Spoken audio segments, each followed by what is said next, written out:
అందరికీ వందనాలండి. ప్రార్థన. సకల ఆశీర్వాదాలకు కారణభూతుడైన మా ప్రియ పరలోకపు తండ్రి, నీ దివ్యమైన సుందరమైన బంగారు పాదం పట్టి విజ్ఞాపన ప్రార్థన చేస్తున్నాం. సజీవుడ, జీవాధిపతి, జీవగల తండ్రి నాయన, సాయంకాల సమయంలో శాటిలైట్ సిటీ గ్రామంలో మీ యొక్క దాసులు, సేవకులు,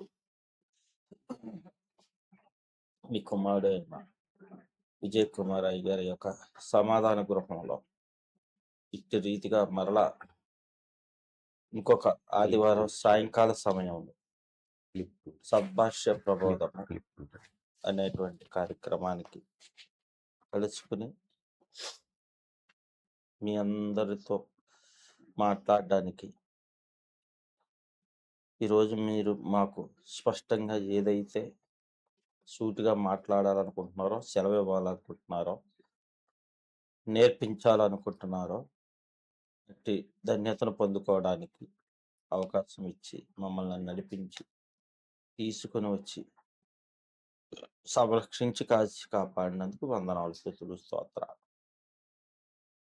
మీరు మాకు మేలు చేయాలని ఆనాటి నుంచి నేటి వరకు మీరందరూ ప్రయత్నిస్తూ ఉంటుండగా మీ యొక్క దూతలను పంపించి మాకు ఆజ్ఞ జ్ఞాపకం చేస్తున్నప్పుడు వినని వారు రక్షింపబడి వినని వారు నరకాగ్నికి వెళ్తారనేటువంటి విషయాలను మీరు జ్ఞాపకం చేస్తూనే ఉన్నారు. ఆయా సందర్భాల్లో మాకు మేలు చేస్తూనే ఉన్నారు కనుక మేలు చేసేదేవా, ఆకాశమందుండి చూసేదేవా, మా యొక్క నడతను మీ కూర్చుండటను పరుండటను చూస్తున్నదేవా, మమ్మల్ని మీ యొక్క క్రైస్తవ మార్గంలో సన్మార్గంలో నడిపించడానికి మాకు ఎన్నో అవకాశాలను ఇచ్చి ఉన్నారు. ఈ అందరూ జతపరిచి ఉన్నారు. అట్టి అవకాశాన్ని వినియోగించుకుని మేము ముందుగా మీ వాక్యానుసారంగా జీవించిన తర్వాతనే బోధించేటువంటి భాగ్యాన్ని దయచేయమా, దీవించి ఆశీర్వదించమా విజ్ఞాపన ప్రార్థన చేయుచున్నాం తండ్రి. ఆమేన్. అయ్యారు వందనాలండి. వందనాలు. అందరికీ కూడా నా వందనాలు తెలియజేస్తున్నాను. మరి ఒక చిన్న మనవి, మన ప్రియులు షారోన్ రాజు గారు సతీమణి క్రిటికల్ కండిషన్లో ఐసీయూలో ఉన్నారు. వారి కొరకు అందరూ కూడా జ్ఞాపకం చేసుకొని ప్రార్థించండి. కారణం ఏంటంటే ఆయన మనకెంతో సహకరిస్తున్నారు. ఈ కార్యక్రమం చేయటానికి ఆయన మరి చాలా సహకరించి ఎంతో పరిచర్య చేశారు. మరి ఆ పరిచర్య కొరకు దేవుడు వారికి కావలసినటువంటి ఆదరణ, నెమ్మది, సమాధానం అనుగ్రహించేటట్టుగా మీరందరూ తప్పక ప్రార్థించాలని మనవి చేస్తున్నాను. ముఖ్యంగా మరి ఆయన సతీమణిని జ్ఞాపకం చేసుకుంటూ మరి సోదరి కొరకు ప్రార్థించండి. చాలా క్రిటికల్ కండిషన్‌లో అసలు డాక్టర్స్ మా వల్ల కాదు అనేటువంటి పరిస్థితిలో డాక్టర్స్ చెప్తున్నారని ఆయన చాలా మరి వేదనలో ఉన్నారు. ఆయన కొరకు మీరు ఆయన భార్య గారి కొరకు, కుటుంబం కొరకు ప్రార్థించండి. మరి దేవుడు సోదరిని స్వస్థపరిచేటట్టుగా మీ ప్రార్థనలో జ్ఞాపకం చేసుకోండి. విశ్వాస సహితమైన ప్రార్థన రోగిని లేపుతుందని వాక్యం చెప్తుంది గనుక, ఆ ప్రకారం దేవుడు తన కార్యం తన దాసుని పట్ల చేసేటట్లుగా మీరు ప్రార్థించాలని మీ అందరికీ కూడా ప్రభు పేరు మనవి చేస్తున్నాను. తప్పక ప్రార్థన చేసుకోండి. ముఖ్యంగా ప్రార్థన చేయండి. మరి ఈ సమయంలో ముఖ్యంగా ఒక మరి కొద్దిసేపు వారి కొరకు షారోన్ రాజు గారు, ఆయన సతీమణి గారి కొరకు ప్రార్థన చేసుకుందాం. కృప కలిగినటువంటి మా తండ్రి, సర్వాధికారి, సత్యస్వరూపి, మీకు స్తోత్రాలు ప్రభు. దేవా, ఈ కార్యక్రమం సద్భాష్య ప్రబోధం అనేటువంటి పేరుతో మేము ఆయన మరి ప్రారంభించాలనేటువంటి ఆలోచనతో, ముఖ్యంగా నాయన మరి ఈ కార్యక్రమాన్ని కొనసాగించడానికి ఏమిటి వసతులు ఏమి లేవు అని మేము చాలా ఇబ్బంది పడుతున్నప్పుడు ప్రభు, మరి నీ దాసుడు షారోన్ రాజు గారు ఆయన ఉన్నటువంటి స్థలాన్ని, ఆయన మందిరంలో ఈ కార్యక్రమాన్ని నిర్వహించుకోవడానికి, ఆయన మీ కొరకు నిర్మించినటువంటి మందిరంలో ఈ కార్యక్రమం చేయడానికి ఆయన ఎంతో మరి ప్రోత్సహించి, అన్ని విధాలా సహకరించి ప్రభు మీ కార్యక్రమాన్ని మీ కొరకు నాయన భక్తితో, విశ్వాసంతో సహకరించారు. అందును బట్టి ప్రభు మీకు స్తుతులు, స్తోత్రాలు చెల్లిస్తూ, ముఖ్యంగా నాయన మరి ఆయన భార్య గారు సతీమణి, ఆయన మరి సోదరి, ఆమె కొరకు ప్రత్యేకంగా మిమ్మల్ని బ్రతిమాలుకుంటూ ప్రార్థిస్తున్నాం. దేవా, మరి సోదరి త్వరగా కోలుకునేటట్లుగా ఆమె నాయన మరి స్వస్థపరచబడి మీ సన్నిధిలో ఎంతో ఘనంగా నాయన మరి సాక్ష్యం ఇచ్చినట్లుగా మీ కార్యం చేయమని ప్రభు మొదటి రోజు చూసిన దానికిను, మొన్న పరామర్శించడానికి వెళ్ళినప్పుడు హాస్పిటల్లో చూసిన దానికిను ఎంతో వ్యత్యాసం కనిపిస్తుంది నాయన. కొంత ముఖంలో కాంతి కనిపించింది ప్రభు. మీరు కార్యం చేశారని విశ్వసించాము ప్రభు. మీరు చేస్తారని విశ్వసిస్తున్నాం. మీరు తప్ప చేయగలిగినటువంటి వారు ఎవరునూ లేరు ప్రభు.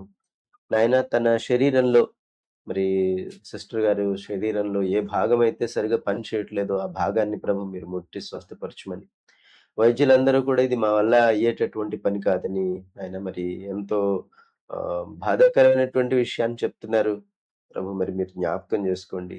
అసాధ్యమైంది సుసాధ్యం చేసే దేవుడు ప్రభు.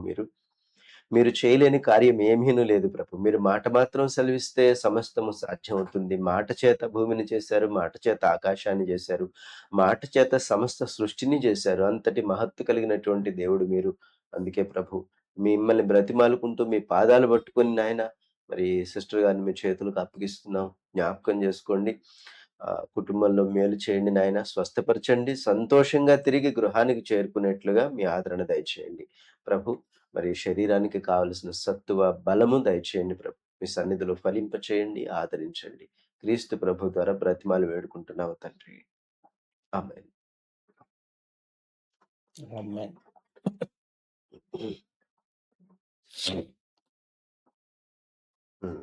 మరి ఇవాళ ఈ కార్యక్రమాన్ని మనం ఇక్కడ కాస్త స్థల మార్పిడి జరిగిందండి ఇవాళకి. కనుక వేరుగా అనుకోవద్దు. ఈ స్థల మార్పిడిలో చిన్న ఇబ్బంది ఎదురవుతుంది. ఆ ఇబ్బందిని కూడా సర్దుకోవాలని మనవి చేస్తున్నాను. అయితే మరి స్థల మార్పిడి ఎందుకొచ్చిందంటే సిస్టర్ గారికి బాలేదు గనుక కొంచెం ఆయన కూడా పెట్టేసేయండి, ఇక్కడ చేసేయండి, దేవుని పని కంటే ఇంకా ఎక్కువేమిటంటే, లేదండి ప్రస్తుతానికి ఆగుతాం అనేసని అన్నాం. అన్న తర్వాత మరలా సరే టాపిక్ మిస్ అవుతాం గదా! మళ్ళీ మర్చిపోతాం, వెనక్కెళ్ళిపోద్ది అలాగా అది అయిపోతుందనే ఉద్దేశంతో మరలా ఆలోచించుకొని కార్యక్రమాన్ని కొనసాగించాలని నిర్ణయించుకొని మరి చేస్తున్నాం. సరే, మరి ముఖ్యంగా కూడి వచ్చిన అందరికీ కూడా వందనాలు తెలియజేస్తున్నాను. ప్రియులు పీటర్ గారికి, అలాగే వీక్షకులకు కూడా వందనాలు తెలియజేస్తున్నాను. మరి ఇవాళ మన కార్యక్రమం ఏమిటి? గత వారం ఉంది కొనసాగించాలని.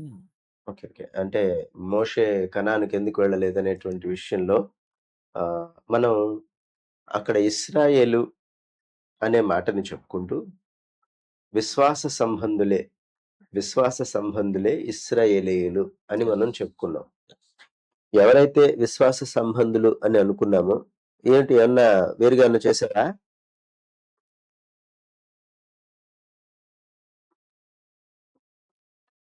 దానికి మనం రోమపత్రిక 9వ అధ్యాయం నుంచి ఒక మాటను తెలుసుకున్నాం. వాగ్దాన సంబంధులే ఆ ప్రకారం అబ్రహాము పిల్లలు. ఇంకా చెప్పాలంటే శరీర సంబంధులు ఎవరు కూడా ఇశ్రాయేలు కారు అని మనం చదువుకున్నాం. అదే కాకుండా దానికి కొన్ని రుజువులు కూడా మనం చూసుకున్నాం. అయితే అబ్రహాము కడుపును పుట్టినంత మాత్రం చేత, అబ్రహాము పిల్లలైనంత మాత్రం చేత అందరూ దేవుని పిల్లలు కారు. మరి ఎవరంటే అబ్రహాము ఎదురు చూసిన క్రీస్తు అనే సంతానానికి పుట్టిన వారు మాత్రమే ఇశ్రాయేలీయులు అనే విషయాన్ని మనం రూఢిపరుచుకున్నాం. దానికి కొనసాగింపుగా అక్కడ ఒక ప్రశ్న మనకి వచ్చింది. క్రీస్తునందు జన్మించడం అంటే, క్రీస్తు రక్తంలో జన్మించడం అంటే ఆ మాటకి అర్థం క్రీస్తుని విశ్వసించడంలో ఉంది అనే విషయాన్ని చెప్పుకోబోతూ ఓ మాటని మనం జ్ఞాపకం చేసుకున్నాం. 2 తిమోతి పత్రిక 3వ అధ్యాయం 14వ వచనం. 2 తిమోతి పత్రిక 3వ అధ్యాయం 14వ వచనం. ఇది మీ బైబిల్ తెచ్చుకున్నారా? బైబిల్ చూడమ్మా, లేకపోతే తీసుకోండి.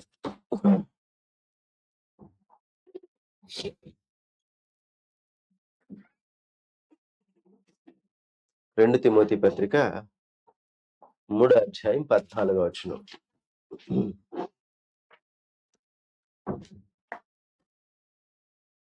ఇలా ఇచ్చాను.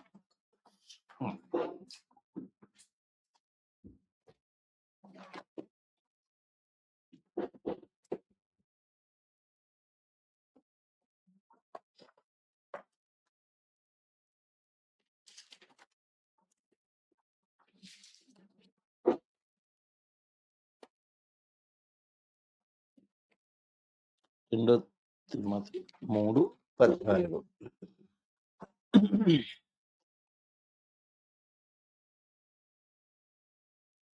క్రీస్తు యేసునందుంచవలసిన విశ్వాసము ద్వారా రక్షణార్థమైన జ్ఞానము నీకు కలిగించుటకు శక్తిగల పరిశుద్ధ లేఖనములను బాల్యము నుండి నీ వెరుగుదవు గనుక నీవు నేర్చుకొని రూఢి అని తెలుసుకొని ఉన్న ఎవరి వలన నేర్చుకుంటివో ఆ సంగతి తెలుసుకొని వాటి యందు నిలకడగా ఉండుము.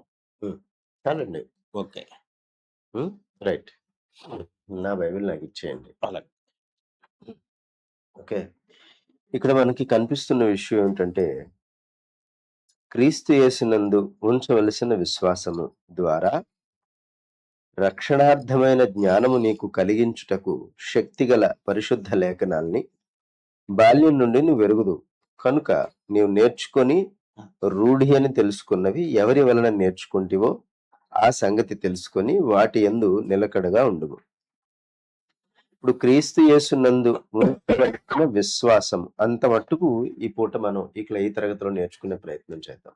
సరిపోదు. క్రీస్తు యేసునందు ఉంచవలసిన విశ్వాసము. యేసుక్రీస్తు నందు అనలేదు, క్రీస్తు యేసునందు అన్నాడు. మీరు అది గమనించారా? గమనించానండి. రెండింటికి తేడా ఏంటండి అయ్యగారు? తేడా ఉందండి. యేసుక్రీస్తు, క్రీస్తు యేసు, ఈ 2 మాటలు తెలుగులోకి మార్చేసుకోండి. వీటిని ఈ పదాలని తెలుగులోకి తర్జుమా చేయలేదు.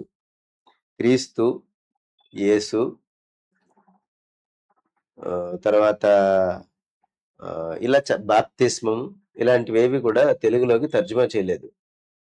మరి 3 పదాలు ఏంటండి? గ్రీకు పదాలు అలాగే వదిలేశారండి. గ్రీకు మాటల్ని అలాగే వదిలేశారు. గ్రీక్ లో కూడా క్రీస్తు అనే ఉందా? క్రిస్టో, క్రిస్టో, క్రీస్తు, ఈసోస్, యేసు. అలాగే బ్యాప్టైజ్, బ్యాప్టైజో, లేకపోతే బ్యాప్టైజ్, బ్యాప్టో ఇలా కనిపిస్తున్న మాటలు అలాగే వదిలేశారు. వాటిని మార్చలేదు. కనుక ఆ పదాలను తెలుగులోకి మార్చుకుందాం ముందు. యేసు అంటే రక్షకుడు అంటాం. అది చాలా పొరపాటు. ఈ తర్జుమాదారులు చేసిన తప్పుని మనం నెత్తిన వేసుకోవద్దని చాలా సార్లు చెప్తున్నాను. యేసు అనగా యెహోవా రక్షించును. ఇది చాలా సార్లు మీకు నేను చెప్పాను. ఈసోస్ లేక యెహోషువా. యెహోషువా అనే మాటకు అర్థం ఏంటంటే అది కింద కూడా ప్రింట్ పడిపోద్దండి. దాంతో వేస్తే పేపర్ మీద కింద కూడా ప్రింట్ పడిపోద్ది. ఓకే.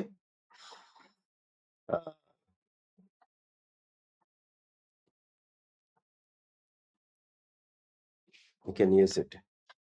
కనుక ఈ పదాలు ఈసోస్ లేక యెహోషువా, యాషువా అనే పదానికి అర్థం ఏంటంటే యహ్, యహ్ అంటే యెహోవా, షువా, షువా లేకపోతే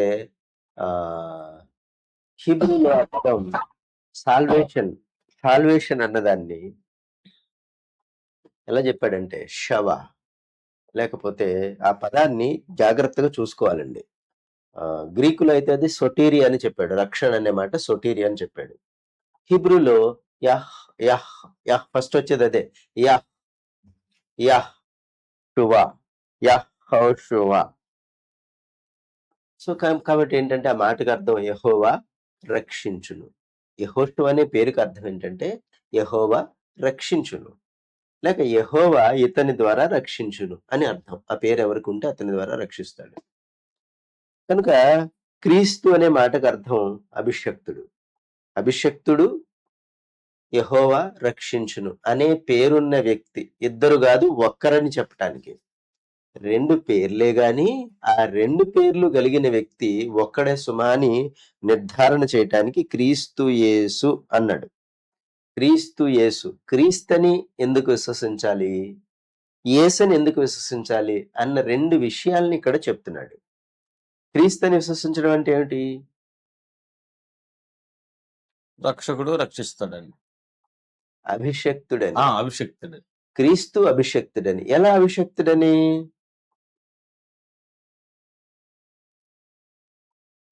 ఎలా అభిషక్తుడని?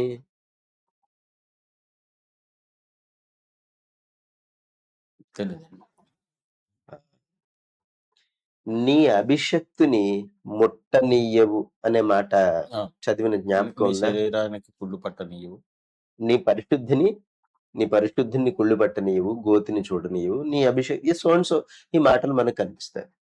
ఒకసారి అది ఏంటి అపోస్తలుల కార్యాల్లో చూద్దాం. 2వ అధ్యాయంలో ఒక చక్కని వివరణ కూడా కనిపిస్తుంది అక్కడ.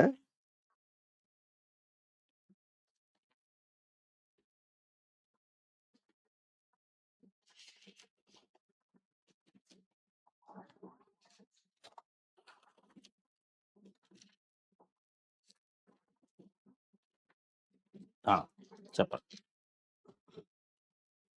మీరన్నది 16వ కీర్తనలోని మాటలు ఇవి. 25వ వచనం ఆయన్ను గూర్చి 2:25 2 అధ్యాయం 16 2 అధ్యాయం 25వ వచనం. ఇది కీర్తన 16లో ఉంటుంది.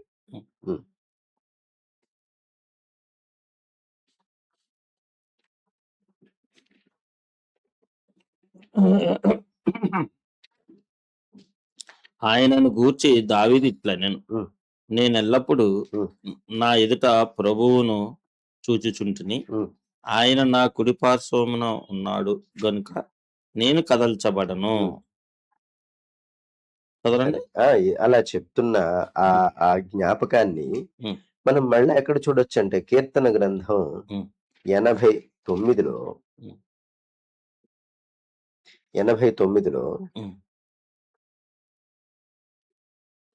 24 నుంచి చదువుదాం.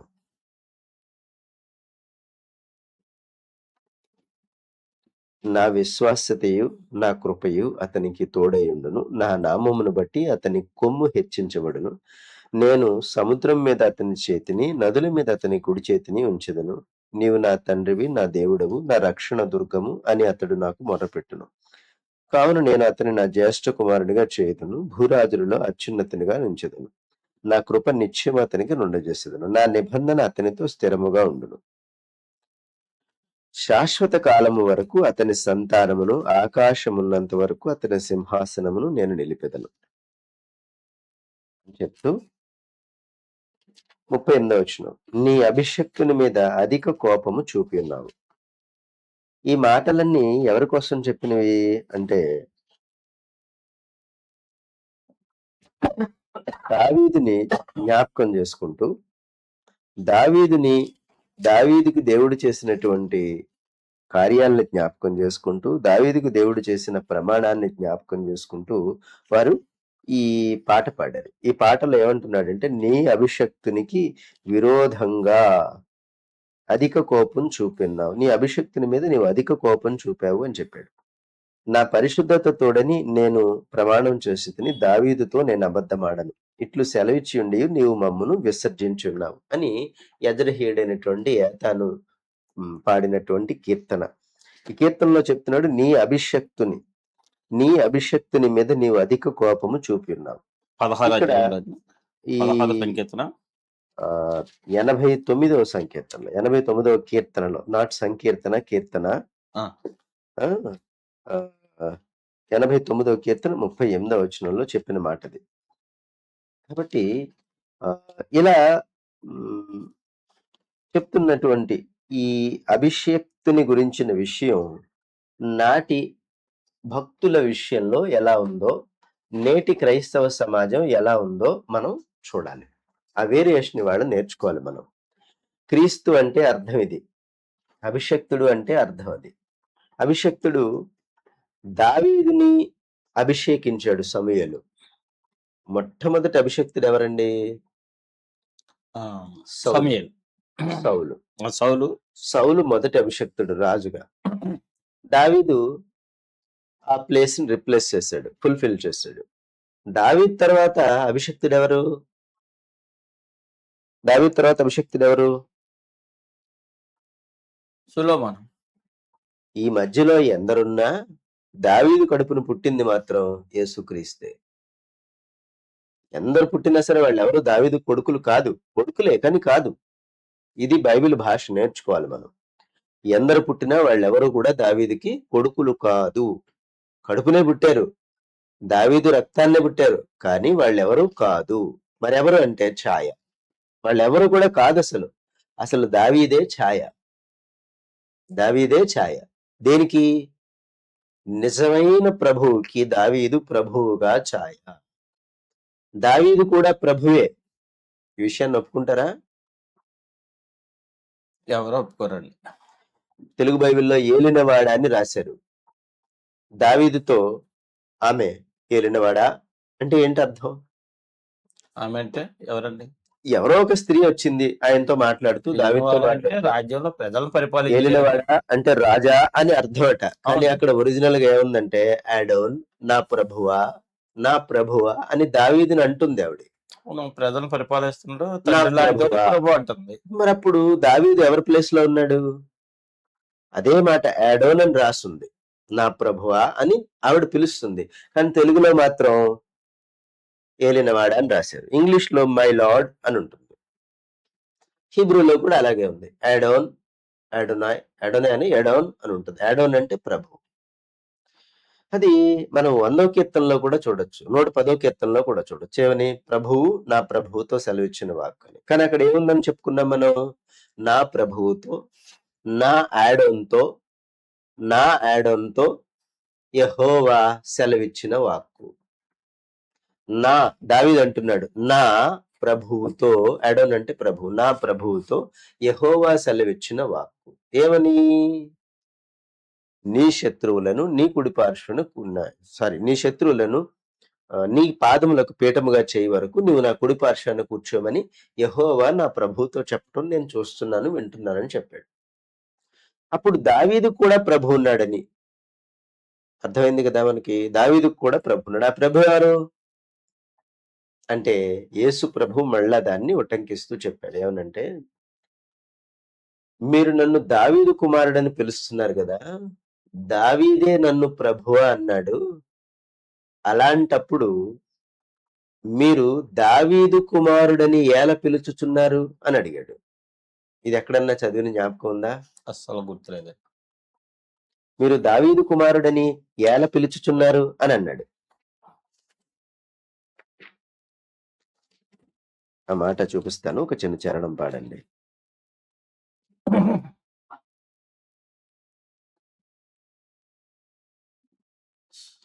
నీవు చేసిన మేళ్ళకై, నీవు చూపిన కృపలకై, నీవు చేసిన మేళ్ళకై, నీవు చూపిన కృపలకై వందనం యేసయ్యా, వందనం యేసయ్యా,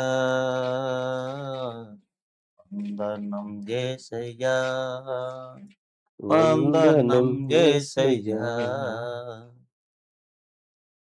ఏ పాటి వాడనని నేను నన్నెంతగానో ప్రేమించావు, క్రీస్తేసు మహిమైశ్వర్యములో ప్రతి అవసరమును తీర్చావు. ఏ పాటి వాడనని నేను నన్నెంతగానో ప్రేమించుటకు, క్రీస్తేసు మహిమైశ్వర్యములో ప్రతి అవసరమును తీర్చావు. వందనం యేసయ్యా, వందనం యేసయ్యా, వందనం యేసయ్యా, వందనం యేసయ్యా. వందనం యేసయ్యా, వందనం యేసయ్యా, వందనం యేసయ్యా, వందనం యేసయ్యా. దేవుని స్తోత్రం. దొరకలేదండి. చెప్తాను. దాని తర్వాత చూపిస్తాను. చూపిద్దరు గాని. ఖచ్చితంగా చెప్తాను ఆ మాట. లేదు, తర్వాత రెఫరెన్స్ చూపిద్దరు గాని. చూపించాలి. లేకపోతే ఇప్పుడు అది అబద్ధం అవుతాం అర్జెంట్ మనం. కాదు. సందర్భం వచ్చింది. మరలా మేము దాని గురించి ఒక్కొక్కసారి అడుగుతాం. దావీదు నన్ను ప్రభు అని చెప్తున్నాడు అనేటప్పటికి ఇక ఎవరు ఆయన్ని హ్మ్. అడగ తెగింపలేదని కూడా ఉంటుంది. హ్మ్. సరే, కాబట్టి ఇలా దావీదే ప్రభు అని చెప్పాడు. హ్మ్. దావీదే యేసుక్రీస్తుని ప్రభు అని విశ్వసించాడు. కానీ మనకి బైబిల్ గ్రంథంలో మొత్తంగా విశ్వాసం అనే కాన్సెప్టే నడుస్తుంది. విశ్వాసం అన్న కాన్సెప్టే నడుస్తుంది. ఎలా అంటే ఆది నుంచి ఆదాము దగ్గర నుంచి కానివ్వండి, లేకపోతే హేబేల్ దగ్గర నుంచి కానివ్వండి, ఎక్కడి నుంచి చూసినా మనకి విశ్వాసం అన్న కాన్సెప్టే స్టార్ట్ అవుతుంది. అది దాని మీద నడుస్తుంది. ఉదాహరణకి హేబేల్ని తీసుకుందాం మొట్టమొదటి వ్యక్తిగా. హేబేలు ఏమని విశ్వసించాడు? హేబేలు ఏమని విశ్వసించాడు అంటే, దేవా, రేపు నా తండ్రి చేసిన పాపానికి వచ్చిన శాపం నుంచి విడిపించే కార్యక్రమం నువ్వు చేస్తావు. అది ఎలా అంటే, ఇదిగో ఒక బలి ద్వారా చేస్తావు. ఒక గొర్రెను దానికి అది అలా చేస్తావని చెప్పటానికే ఇదిగో ఈ గొర్రెను నేను అర్పిస్తున్నానని చెప్పాడు. అవునా? ఈ గొర్రెను నేను అర్పిస్తున్నానని చెప్పాడు. సో అప్పుడు హేబేలు బలిలో విశ్వాసం ఉంది. అందుకే హెబ్రీ పత్రిక 11వ అధ్యాయం చాలా ఇంపార్టెంట్ అంటాను ఎప్పుడు నేను. విశ్వాసమును బట్టి హేబేలు కయ్యను కంటే శ్రేష్టమైన బలి అర్పించాడు. అంటే కయ్యను కూడా తెచ్చింది బలి అనే అర్థం. కనుక ఇక్కడ విశ్వాసం దేంతో ఈ అర్పణ కానివ్వండి, లేకపోతే ఇంకోటి కానివ్వండి, దేంతో టాలీ చేయబడుతుంది అంటే విశ్వాసంతో టాలీ చేయబడుతుంది. ఇలా మనం అలా చూసుకుంటూ వెళ్ళిపోతే మోషే నా వంటి ప్రవక్తను పంపిస్తాడని చెప్పాడు. అబ్రహాము కూడా తన కడుపున యేసుక్రీస్తు పుడతాడని విశ్వసించాడు. యాకోబు కూడా యేసుక్రీస్తు పుట్టాలనే జ్యేష్ఠత్వాన్ని కొనుక్కున్నాడు. యాకోబు పిల్లల్లో యోసేపుని హైలైట్ చేస్తూ యోసేపు కూడా నిర్గమమును గూర్చి అని కనిపిస్తుంది. యాకోబు తన అవసాన కాలమందు తన చేతికర్ర మొదలు మీద ఆనుకొని, ఆదికాండం 50వ అధ్యాయంలో కనిపిస్తుంది, తన చేతికర్ర మొదలు మీద ఆనుకొని నిర్గమమును గూర్చి ప్రవచించాడు అని చెప్పాడు. యోసేపు కూడా తన ఎముకల్ని ఇక్కడ విడిచిపెట్టకండి, తిరిగి మీరు ఈ ప్రాంతం నుంచి వెళ్ళేటప్పుడు నా ఎముకలను కూడా అక్కడికి తీసుకుపోండి తప్ప ఇక్కడ ఉంచొద్దని చెప్పాడు. అంటే వాళ్ళ విశ్వాసం ఏమిటి? వాళ్ళ విశ్వాసం, వీళ్ళ సంగతి తర్వాత చూద్దాం. వాళ్ళ విశ్వాసం ఏమిటి? వాళ్ళ విశ్వాసం ఏమిటి అంటే ఎంత లోతైన అభిప్రాయంతో వాళ్ళు ఉన్నారు, ఎంత లోతైన విశ్వాసంతో వాళ్ళు ఉన్నారు గమనించారా? విశ్వాసం అనేది చాలా చిన్న మాట కాదు, పెద్ద మాట. ఇది లోతైన అర్థం కలిగిన మాట ఇది. కాబట్టి విశ్వాసాన్ని చాలా జాగ్రత్తగా చూడాలి. నమ్మేసుకో, బాప్తిసం పొందే, నీకు ఎన్నో జరిగిపోతాయని చెప్పడం అవి విశ్వాసానికి సంబంధించినవి కావు. ఎందుకు అలాంటి మాటలు వచ్చినాయో నేను నెమ్మదిగా చెప్పుకుందాం. అలాంటి మాటలు రావటానికి తర్జుమాలో ఉన్న లోపం వల్ల అలాంటి వ్యవహారాలు వచ్చాయి. అదే ఇవాళ మనం చర్చించబోతున్నాం. కాబట్టి వాళ్ళ విశ్వాసం ఏమిటి, వాళ్ళు ఏమని విశ్వసిస్తున్నారు అన్నది ఇక్కడ ప్రధానం. ఇలా ప్రవక్తలందరినీ ఒక ఘాటను కట్టి అందరి విశ్వాసం ఏమైందో చూసి ఆ తర్వాత యేసుక్రీస్తుని విశ్వసించమని ఆ 2 తిమోతి పత్రిక 3వ అధ్యాయం 14వ వచనం చెప్తుంది. యేసుక్రీస్తు నందు ఉంచవలసిన విశ్వాసము ద్వారా రక్షణార్థమైన జ్ఞానము నీకు కలుగుటకై. ఇప్పుడు రక్షణార్థమైన జ్ఞానం ఎక్కడుందట? యేసుక్రీస్తు నందు ఉంచవలసిన విశ్వాసంలో ఉంది. ఆ విశ్వాసం ఎక్కడుందట? ప్రవక్తల ప్రవచనాల్లో ఉంది. ప్రవక్తల అక్కడ రాశాడు స్పష్టంగా, లేఖనాల్లో ఉందని రాశాడు. లేఖనాల్లో ఉంది అన్నప్పుడు విశ్వాసాన్ని మనకు అనుకూలంగా పెట్టుకుంటామా, లేకపోతే లేఖనాల్లో ఉన్నదాన్ని చూసుకొని చెక్ చేసుకొని అలా ఉందో లేదో కన్ఫర్మ్ చేసుకున్నాక విశ్వసిస్తామా? లేఖనాల్లో ఉన్నదాన్నే చూసి ముందు విశ్వసించాలి. కన్ఫర్మ్ చేయాలి, అవునా కాదా అనే విషయాన్ని కన్ఫర్మ్ చెక్ చేయాలి. చేసుకోవాలి. ఓకే, ఇప్పుడు మనం ఏం చేద్దామంటే ఒక వచనాన్ని చూద్దాం, ఒక వాక్య భాగాన్ని చూద్దాం. చూడండి, ఈ యేసు ప్రభువును తర్వాత తక్కిన శిష్యులు కలిసి వెళుతూ ఉంటారు. వెళుతూ ఉండగా ఒక రోజున యేసు ప్రభు వెనక్కి తిరిగి వెళ్ళుని అంటాడు, ఎవర్రా మీరు అందరూ నా గురించి ఏమనుకుంటున్నారు అని అడిగాడు. మత్తయి సువార్త 16వ అధ్యాయం 14వ వచనం నుంచి చూద్దాం. 13 నుంచి చూద్దాం. మొత్తం ఎంతండి? 16, 13. 16వ అధ్యాయం 13వ వచనం.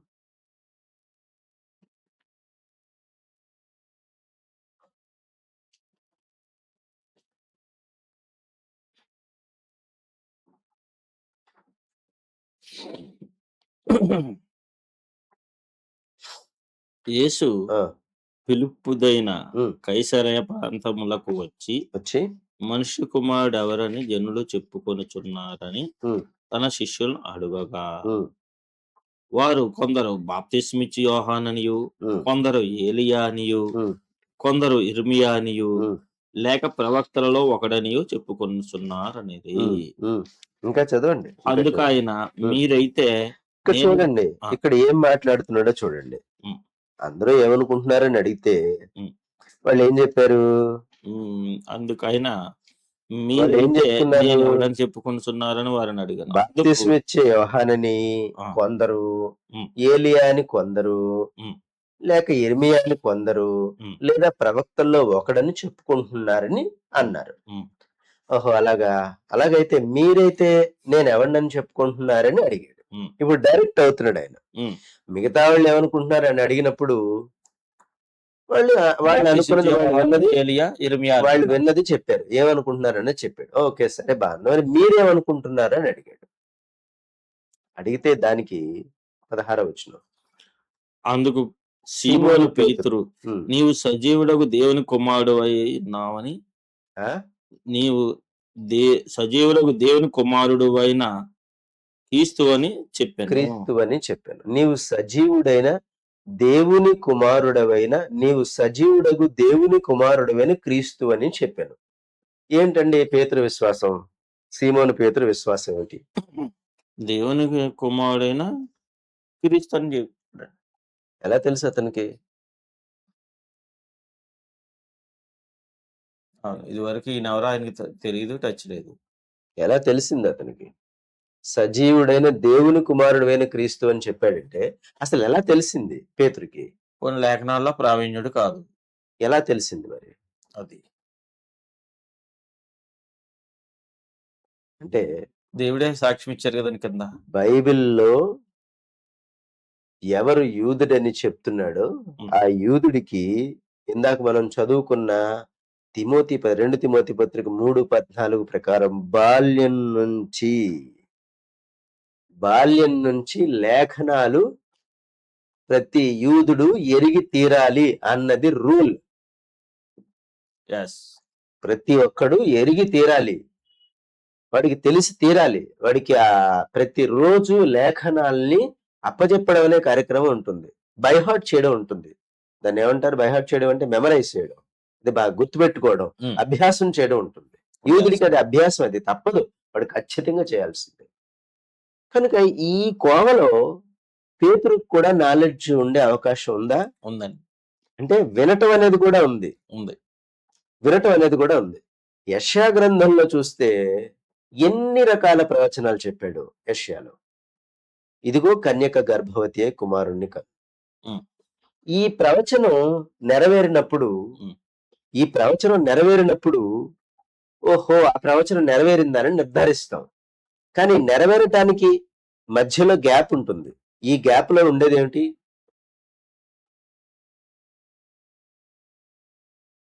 నెరవేరటానికి ప్రవచనం చెప్పిన దానికి మధ్యలో కొంత సమయం గ్యాప్ ఉంటుంది. ఈ మధ్యలో జరిగేది ఏమిటి? నిరీక్షణ కాలం. నిరీక్షణ అంటే విశ్వసించే కాలం, విశ్వాసం. ఓకేనా? ఇప్పుడు యూదుడైతే విశ్వసించిన దాని కొరకు నిరీక్షిస్తాడు, అంతేనా? అంతే. ఓకే, ఇది చాలా టెక్నికల్ వర్డ్, గుర్తుపెట్టుకోండి. యూదుడైతే విశ్వసించిన దాని కొరకు నిరీక్షిస్తాడు. నిరీక్షించింది ఎదురుపడినప్పుడు ఏం చేస్తాడు? సాక్ష్యం ఇస్తాడో చెప్తాడు. ఏమని చెప్తాడు? వెంబడిస్తాడు. యూదుడు విశ్వసించింది, నిరీక్షించిన దాన్ని విశ్వసిస్తాడు. నిరీక్షించింది విశ్వసించాడు గనుక విశ్వసించింది ఎదురుపడినప్పుడు, లేక దేని కొరకైతే ఎంతకాలం ఎదురు చూస్తున్నాడో ఆ ఎదురు చూసింది ఎదురైనప్పుడు ఏం చేస్తాడు? దాన్ని వెంబడిస్తాడు. అవునా కదా? అర్థం కాలేదు. అవునండి. ఇక్కడ క్రైస్తవుడు కూడా అదే కోవలో విశ్వసించాలి. వేరే ఆప్షన్ లేదు. యూదుడని గ్రీసు దేశస్థుడని భేదం లేదు. అందరూ దేవుని దృష్టిలో సమానం అని చెప్పాడు. కాబట్టి ఈ సమానం అన్నదాన్ని మనం చూడాలి. అంతేగాని యూదుడికి ఒక న్యాయం, క్రైస్తవుడికి ఒక న్యాయం అంటే ఏముండదు దేవుడి దగ్గర. కావాలంటే మీరు రోమపత్రిక 2వ అధ్యాయం జాగ్రత్త చదువుకోండి, అక్కడ కనిపిస్తుంది స్పష్టంగా. ఇందులో యూదుడని గ్రీసు దేశస్థుడని భేదం లేదు. యూదుడికైనా అదే తీర్పు, గ్రీసు దేశస్థుడికైనా అదే తీర్పు, విశ్వాసికైనా అదే తీర్పు, అన్యుడికైనా అదే తీర్పు. ఎవరికైనా ఒకటే తీర్పు అని చెప్పాడు. తీర్పు విషయంలో ఎలాంటి సమస్య, ఒక పక్షపాతంగా దేవుని దగ్గర లేదు అని చెప్పాడు. అలా దేవుడు తనను గూర్చి తాను చెప్పుకుంటున్న ఆ దేవుడు ఒక ప్రవక్తను నిలవబెట్టి ఒక ప్రవచనం చెప్పాడు. యెషయా గ్రంథంలో ఆ 6వ అధ్యాయంలో మనం ఇందాక జ్ఞాపకం చేసుకున్నట్టు, కన్యక గర్భవతి అయి కుమారుణ్ణి కనును అన్నప్పుడు, కన్యక గర్భవతి అయి కుమారుణ్ణి కంది అనే విషయం నెరవేరినప్పుడు ఎవరు నిజమని తేలుతుంది? యెషయా చెప్పిన ప్రవచనం నిజమని తేలుతుంది. ప్రవచించిన యెషయా నిజమని తేలుతుంది. ఎప్పుడో కొన్ని వందల సంవత్సరాల తర్వాత జరిగే ఆ నెరవేర్పు ఎవరిని రుజువు చేస్తుంది? ఒక ప్రవక్త చెప్పిన ప్రవచనాన్ని, ఆ ప్రవచనం ప్రవచించిన ప్రవక్తని రుజువు చేస్తుంది. అంతే కదా? ఇప్పుడు ఈ ప్రవక్త చెప్పిన ప్రవచనం నిజమని తేలింది కనుక ఈ ప్రవక్తతో ఎవరైతే ప్రవచనం చెప్పించాడో ఆ చెప్పించిన దేవుడు నిజమని తేలుతుంది. అవును, అంతే కదా. అంతే కదా? అంతే. సో తేలుతుంది, రుజువు అవుతుంది, నిర్ధారణ అవుతుంది. నిర్ధారణ అయ్యాక విశ్వసించమన్నాడు. అది బైబిల్ చెప్పిన విశ్వాసం. అంతే తప్ప మనం అనుకున్నట్టుగా విశ్వసించడానికి వీల్లేదు. మీరు అడిగిన వాటినెల్లా పొంది ఉన్నామని నమ్ముడి అని చెప్పాడు. కానీ మనం మనకేం కావాలో అడుగుతాం. కానీ యేసుప్రభు చెప్పాడు, పరిశుద్ధాత్మను అడగండి, ఇవన్నీ మీరు అడిగినా అడగకపోయినా ఆయన మీకు ఇస్తాడు అని చెప్పడానికి మత్తయి సువార్త 6వ అధ్యాయంలో ఉంది చక్కటి మాట. 5వ అధ్యాయంలో ఉంది. చాలా 6వ అధ్యాయంలో ఉంది ఆ మాట.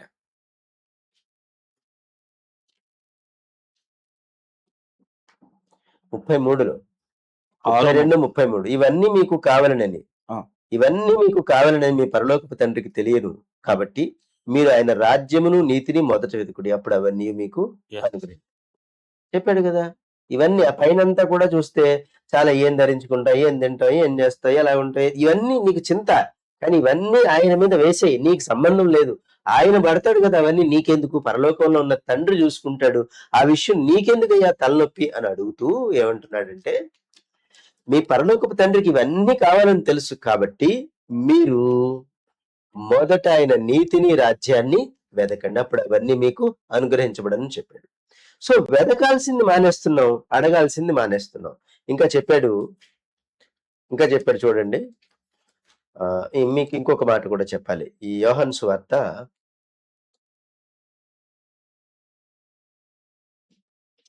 మత్తయి సువార్త 12వ అధ్యాయం, మత్తయి సువార్త 12వ అధ్యాయం 40వ వచనం చూద్దాం.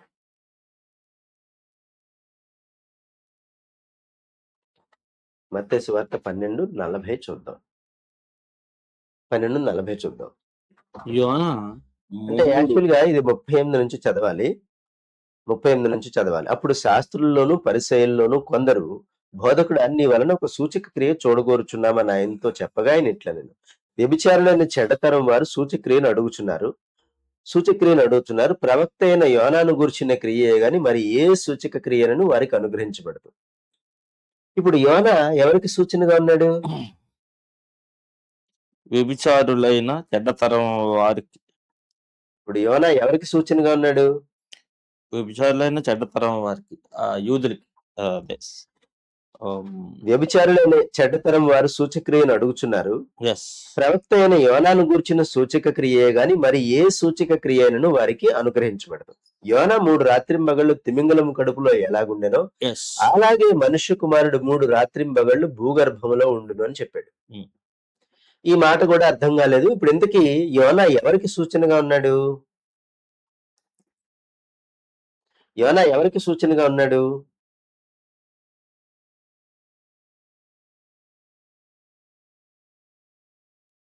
మత్తయి సువార్త మనిషి 12 కుమారుడికి మనిషి కుమారుడికి సూచనగా ఉన్నాడు, అంతే కదా? అంతే. యేసు క్రీస్తుకి లేదా క్రీస్తు యేసుకి సూచనగా ఉన్నాడు.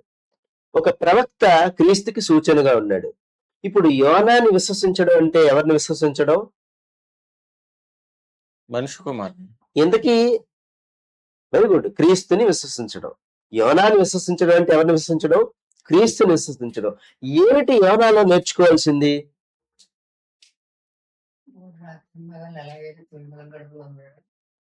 స్పష్టంగా అక్కడే ఉంది, కానీ దాన్ని కింద మీద వేస్తే రగరగలేసి అటు తిప్పి ఇటు తిప్పి మడతలు పెట్టేసి రకరకాల ముక్కల కింద కత్తిరించేసి నానా ముక్కలు చేసేసి ధ్వంసం చేసేసిన తర్వాత అది అర్థం కాదు.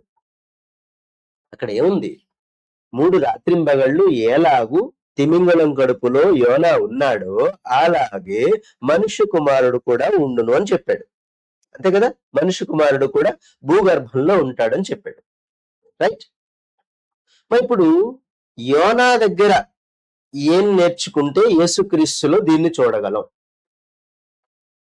ఇది ఒక కొత్త టాపిక్ మనకి ఇందులో.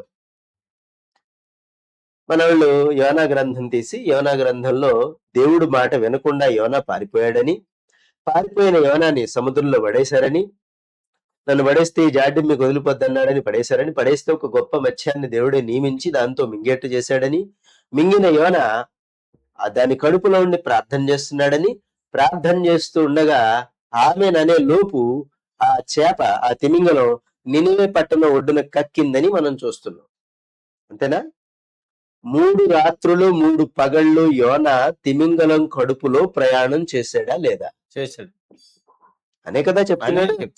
3 రాత్రులు 3 పగళ్ళు ప్రయాణం చేశాడు అంటే ఎంత దూరంలో ఉన్నాడు? చాలా దూరం. అది ఎలా వెళుతుంది, ఏంటి, దాని రూట్ ఏమిటి, ఇదంతా దేవుడు తన చేతిలో ఉంది, నిర్ణయిస్తాడు. అది వెళుతుంది, దానికి తెలుసు అది ఎలా వెళ్ళాలన్నది.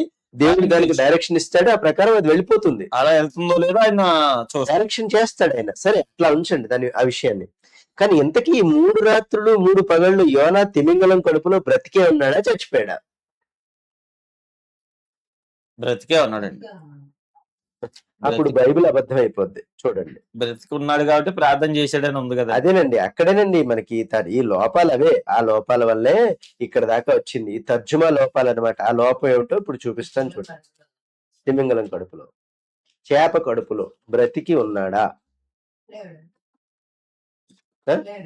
వెరీ గుడ్, లేడు. మరి లేకుండా ప్రార్థనలు చేశాడు. ఎంతకి చిత్రం ఏంటంటే అది డైజెస్ట్ అయిపోవాలి, డైజెస్ట్ అయిపోయి రెట్టేసేయాలి యోనాని. కానీ డైజెస్ట్ అవ్వలేదు. అవనవ్వకుండా ఆపాడా? సరే, తర్వాత సంగతి అండి. డైజెస్ట్ అవ్వలేదు యోనా.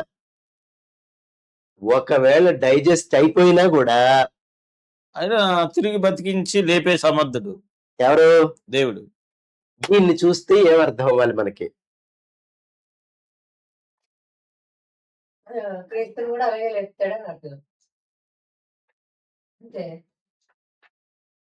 పునరుద్ధానం ఉందని అర్థం అవ్వాలి. పునరుద్ధానం రుజువు చేస్తున్నాడు ఇక్కడ యోనా దగ్గర. పునరుద్ధానాన్ని చూపిస్తూ క్రీస్తులో చూడు అని చూపించాడు. అవునండి, ఏం విశ్వసించాం మనం? యేసుప్రభు రక్షించేస్తాడు, రక్షకుడు యేసుప్రభు తప్ప ఇంక దేవుడే లేడు, యేసుప్రభువే దేవుడు అని చెప్పారు మనకి. కానీ బైబిల్ ఇంకొకలా చెప్పిందని కూడా మీకు నేను మన తరగతుల్లో చాలా సార్లు చెప్పాను. యేసుక్రీస్తుకి కూడా దేవుడు ఉన్నాడని చెప్పారు. దేవుడు ఉన్నాడు, క్రీస్తుకి దేవుడు ఉన్నాడు. ఈ సంగతి క్రైస్తవ లోకం నేటికి ఒప్పుకోదు. బైబిల్లో ఉన్నా ఒప్పుకోదు. ఎందుకంటే దీనికి ఒక జాడ్యం ఉంది. ఈ జాడ్యం పేరేమిటంటే రోమన్ క్యాథలిక్ అనే జాడ్యం. ఆ జాడ్యం నుంచి వచ్చినప్పుడు ఒకసారి ఇప్పుడు ఉదాహరణకి రక్తంలో ఎయిడ్స్ ఉందనుకోండి, ఆ రక్తం ఎంతమందికి ఎక్కించినా ఎయిడ్స్ అలా వస్తూనే అంతే ఉంటది. కంటిన్యూ అవుద్ది. అది మానదది. ఏ సూది గుచ్చినా కూడా వచ్చేస్తుంది అది ఆటోమేటిక్ గా. ఎందుకంటే ఆ వ్యాధి అలాంటిది. అట్లాగా ఇది తరతరాల నుంచి ఒకరి నుంచి ఒకరికి పాకుతున్న ఎయిడ్స్ జబ్బు లాంటిది ఇది. విశ్వాసం అనే లోపం ఉంది ఇక్కడ. యేసుక్రీస్తుని ఏమని విశ్వసించాలి అంటే, యేసుక్రీస్తుకి కూడా దేవుడు ఉన్నాడు, యేసుక్రీస్తు నాకు దేవుడై ఉన్నాడు. ఇద్దరు దేవుళ్ళా అని అడుగుతాడు మళ్ళీ తిరగేసి. అవును, ఇద్దరు దేవుళ్లే. బైబిల్ చెప్పింది ఇద్దరు దేవుళ్ళని. నీకు తెలియకపోతే తెలుసుకోవాలి. నిర్గమాకాండం 3వ అధ్యాయం. ఇక్కడికి వచ్చే ముందు అది ఒకసారి చూద్దాం. నిర్గమాకాండం 3వ అధ్యాయం.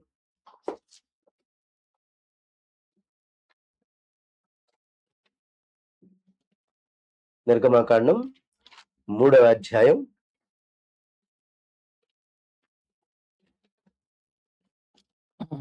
4వ అధ్యాయం అండి, క్షమించాలి, 4వ అధ్యాయం 15వ వచనం నుంచి చూద్దాం. 14 నుంచి చూడండి, బెటర్ గా ఉంటది. 13 అయితే, అందుకు అతడు, అయ్యో ప్రభువా, నీవు పంపదలిచిన వారినే పంపమనగా ఆయన మోషే మీద కోప్పడి, లేవీయుడగు నీ అన్న అహరోను లేడా? అతడు బాగుగా మాట్లాడగలని నేను ఎరుగుదును. ఇదిగో అతడు నిన్ను ఎదుర్కొనవచ్చుచున్నాడు. అతడు నిన్ను చూచి తన హృదయమందు సంతోషించును. నీవు అతనితో మాట్లాడి అతని నోటికి మాటలు అందించవలను. నేను నీ నోటికి అతని నోటికి తోడయుండి మీరు చేయవలసిన దాన్ని బోధిస్తాను. అతడే నీకు బదులు జనులతో మాట్లాడును. అతడు నీకు నోరుగా నుండును, నీవు అతనికి దేవుడవుగా ఉండు. దేవుని స్తోత్రం. ఇప్పుడు దేవుడు ఎవరు అహరోనికి? మోషే.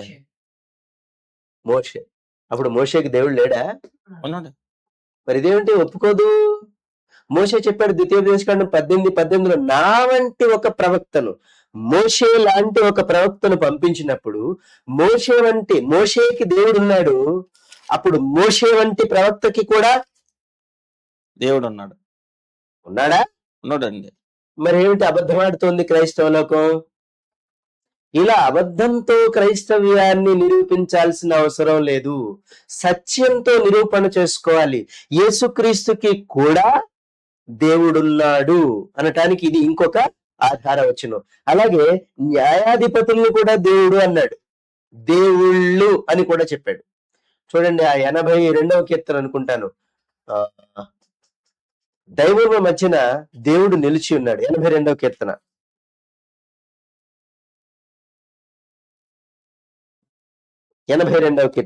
గముకుని తీసి చదవాలి మరి.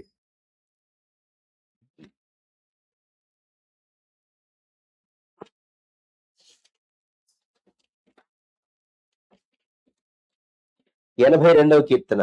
దేవుని సమాజంలో దేవుడు నిలిచిన్నాడు, దైవముల మధ్యను ఆయన తీర్పు తీరుస్తున్నాడు. దైవములు అన్నాడు చూసారా, దేవుళ్ళు మధ్యలో ఆయన తీర్పు తీరుస్తున్నాడు. దేవుటిది దేవుళ్ళ మధ్యలో తీర్పు తీర్చడం ఏమిటి?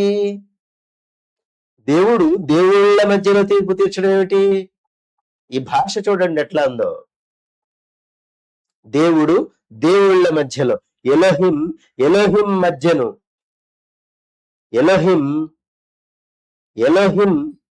ఎలోహిం సమాజంలో నిలిచి ఉన్నాడు. అక్కడ అదే అర్థం, హీబ్రూలో అలాగే ఉంది. ఎలోహిం సమాజంలో నిలిచి ఉన్నాడు, ఎలోహిం మధ్యను ఆయన తీర్పు తీరుస్తున్నాడు. అంటే ఇక్కడ అంటున్నది ఎవరినో చూడండి. ఎంతకాలం మీరు అన్యాయంగా తీర్పు తీరుస్తారు? ఎంతకాలం భక్తిహీనుల పక్షపాతం చూపిస్తారు? పేదలకు నువ్వు తండ్రి లేని వారికి నీ న్యాయం తీర్చరా మీరు అని అడుగుతూ చెప్తున్నాడు. ఇక్కడ 6వ వచనానికి వస్తే, మీరు దైవములనియు మీరందరూ సర్వోన్నతుని కుమారులనియు నేనే సెలవిచ్చి ఉన్నాను. అయినను ఇతర మనుషులు చనిపోనట్లు మీరును చనిపోవుదురు. ఇక్కడ చచ్చిపోయేవాళ్ళు, దేవుళ్ళలో చచ్చిపోయేవాళ్ళు కూడా ఉన్నారు. దేవుళ్ళులో చచ్చిపోయేవాళ్ళు ఉన్నారు. ఎవరి ఇంతకీ అంటే న్యాయాధిపతులను గురించి మాట్లాడుతున్నాడు, కొందరు ప్రవక్తలను గురించి కూడా మాట్లాడుతున్నాడు. సో వీళ్ళందరినీ కలిపి దేవుళ్ళు అంటున్నాడు. ఆ టైటిల్ ఆయనే పెట్టాడు, దేవుడు అనే టైటిల్ ఆయనే పెట్టాడు. దేవుని దూతకి కూడా దేవుడు అనే టైటిల్ ఉంది. ఆ విషయం చూపించినట్టుందని మీకు చెప్పాను కదా. దేవుని దూతతో పోరాడను అంటే దేవునితో పోరాడను అని కూడా కనిపిస్తుంది అని చెప్తున్నాడు. అంటే ఏమిటది, ఆ ప్రత్యక్షత ఇక్కడ చూస్తాం మనం. ఆ దేవుని మహిమ ఇక్కడ చూడటం. పోరాడుతున్నది దూతతో, కానీ ఎవరితో పోరాడుతున్నట్టు? దేవునితో పోరాడుతున్నట్టుగా చెప్పాడు. కాబట్టి ఇదంతా మనం చాలా జాగ్రత్తగా చూసుకోవాలి. ఇలా దేవుడు అనే ఒక టైటిల్ ఒక మనిషికి దేవుడే పెట్టాడు. పెట్టినప్పుడు మనం కాదు అన్నాం అనుకోండి, ఎవరిని కొట్టేసినట్టు? ఎవరిని కొట్టేశాం? దేవుని కొట్టేసినట్టు. యెహోవాని కొట్టిపడేశాం. అబ్బే కాదు, నువ్వు చెప్పిన నేను దేవుడు కాదు అన్నావు అనుకోండి, ఏమవుతావు? అప్పుడు యెహోవా ఏం చేస్తాడు? మనం మూర్ఖులు అవుతాం. అలా అంటే బొట్టికాయ వేస్తే ఇక మళ్ళీ పైకి లేకుండా వేస్తాడు. మంచి నెంబర్ 1 మొట్టికాయ వేస్తాడు, దెబ్బతో నరకాగ్నికి పోతాం. అలా దేవుడు నిర్ణయించుకొని ఉంచుకున్నాడు అట్లాగా. అయితే ఇక్కడ ఈ ఏమిటి మన యోనా దగ్గర ఈ విషయాన్ని చూస్తే మనం ఎందుకు వచ్చాం ఇక్కడికి? దేవుడు అనే మాటకి ఎందుకు వచ్చాం? అంటే చేప కడుపులో యోనా చనిపోయాడు. యేసుక్రీస్తుకి కూడా దేవుడున్నాడు. పునరుద్ధానం ఇక్కడ పునరుద్ధానం ఉందని చెప్పే సందర్భంలో యేసుక్రీస్తుకి కూడా దేవుడున్నాడనే విషయాన్ని మనం జ్ఞాపకం చేసుకుంటూ ఈ సంగతిలోకి వచ్చాం. ఇక్కడ యేసుక్రీస్తుకి దేవుడున్నాడు. ఉదాహరణకి మోషేకి దేవుడు ఉన్నట్టు. మోషే అహరోనికి దేవుడై ఉన్నాడు అంటే అహరోనికి దేవుడు లేడు అని అర్థం కాదు. అహరోనికి మోషేకి కలిపి యెహోవా దేవుడు. అలానే అహరోనికి మోషే మాత్రమే దేవుడు కాదు, యెహోవా కూడా మోషేతో పాటు కాదు, యెహోవాతో పాటు మోషే కూడా దేవుడై ఉన్నాడు. ఇది బైబిల్ మనకి చెప్తోంది. కాబట్టి మనం దీన్ని జాగ్రత్తగా నేర్చుకోవాలి. తప్పదు, దేవుడు చెప్పిన తర్వాత దాన్ని కాదనే హక్కు మనకి లేదు. ఇది ప్రమాణంగా తీసుకోవాలి. అయితే ఇక్కడ యోనా 2వ అధ్యాయం, యోనా గ్రంథం 2వ అధ్యాయంలో ప్రార్థన చేస్తున్నాడు. మత్స్యం కడుపులో నుండి 1:17 గొప్ప మత్స్యం ఒకటి యోనాను మృంగం వలన యెహోవా నియమించుండగా యోనా 3 దినములు ఆ మత్స్యం యొక్క కడుపులో ఉండేది. అంటే ఆ చేప కడుపులో ఉన్నాడు. ఆ చేప కడుపులో నుండి యోనా యెహోవాకి ఇలాగూ ప్రార్థించాను. నేను ఉపద్రవంలో నుండి యెహోవాకు మనవి చేయగా ఆయన నాకు ప్రత్యుత్తరం ఇచ్చాను. పాతాళ గర్భములో నుండి నేను కేకలు వేయగా నీవు నా ప్రార్థనను అంగీకరించావు. నీవు నన్ను అగాధమైన సముద్ర గర్భములో పడవేసి ఉన్నావు. ప్రవాహములు నన్ను చుట్టుకుని ఉన్నవి. నీ తరంగములను నీ కరళ్ళును నన్ను కప్పి ఉన్నాయి. నీ సన్నిధిలో నుండి నేను వెలివేయబడినను నీ పరిశుద్ధాలయము తట్టు మరల చూచెదననుకుంటుంది. ప్రాణాంతము వచ్చినంతగా జలములు నన్ను చుట్టుకుని ఉన్నవి. సముద్రాగాధము నన్ను ఆవరించింది. సముద్రపు నాచు నా తలకు చుట్టుకుంది. నేను మరెన్నడూ ఎక్కి రాకుండా భూమి గడియలు వేయబడి. చూడండి ఈ మాటలు, ఎన్నడూ ఎక్కి రాకుండా పర్వతముల పునాదుల్లోకి నేను దిగి ఉన్నాను. నా దేవా యెహోవా, నా ప్రాణము కోపములో నుండి పైకి రప్పించి ఉన్నావు. కోపములో నుండి నా ప్రాణము నాలో మూర్చిల్లగా యెహోవాను జ్ఞాపకము చేసుకుంటుని. నీ పరిశుద్ధాలయంలోనికి నీ యొద్దకు నా మనవి వచ్చెను. అసత్యమైన వ్యర్థ దేవతలందు లక్ష్యం ఉంచువారు తమ కృపాధారమును విసర్జింతురు. కృతజ్ఞతాస్తుతులు చెల్లించి నేను నీకు బలులను అర్పింతును. నేను మొక్కుకొనిన మొక్కుబడులను చెల్లింపక మానను. యెహోవా యొద్దనే రక్షణ దొరుకును అని ప్రార్థించాను. అంతలో ఈ మాట హెబ్రీలో లేదు, అంతలో అనే మాట. అప్పుడు యెహోవా మత్స్యములకు ఆజ్ఞేయగా అది యోనాను నేల మీద కక్కివేశాను. ఎక్కడ కక్కింది? ఎంతకది అది ఎక్కడ కక్కింది? ఏమిటి యోనా చచ్చిపోయాడని నువ్వు ఎలా చెప్తావు అని అంటారేమో. అంతే కదా. నేను అదే అడుగుతున్నా. ఇప్పుడు మళ్ళీ మనం చనిపోతే ప్రార్థనలు చేసాడు, బతికే ఉన్నాడు కదా. ఇప్పుడు మనం మత్తయి సువార్త 12:40లోకి వద్దాం. యోనా 3 రాత్రులు 3 పగళ్ళు తిమింగలం కడుపులో ఎలాగుండెనో అలాగు మనుష్య కుమారుడు 3 రాత్రులు 3 పగళ్ళు 3 రాత్రింబగళ్ళు భూగర్భములో ఉండును. నినెవె వారు యోనా ప్రకటన విని మారు మనస్సు పొందిరి కనుక విమర్శ దినమున నినెవె వారు ఈ తరము వారితో నిలవబడి వారి మీద నేరస్థాపన చేస్తారు. ఇదిగో యోనా కంటే గొప్పవాడు ఇక్కడ ఉన్నాడు. ఇప్పుడు యేసుప్రభు మరణించాడా?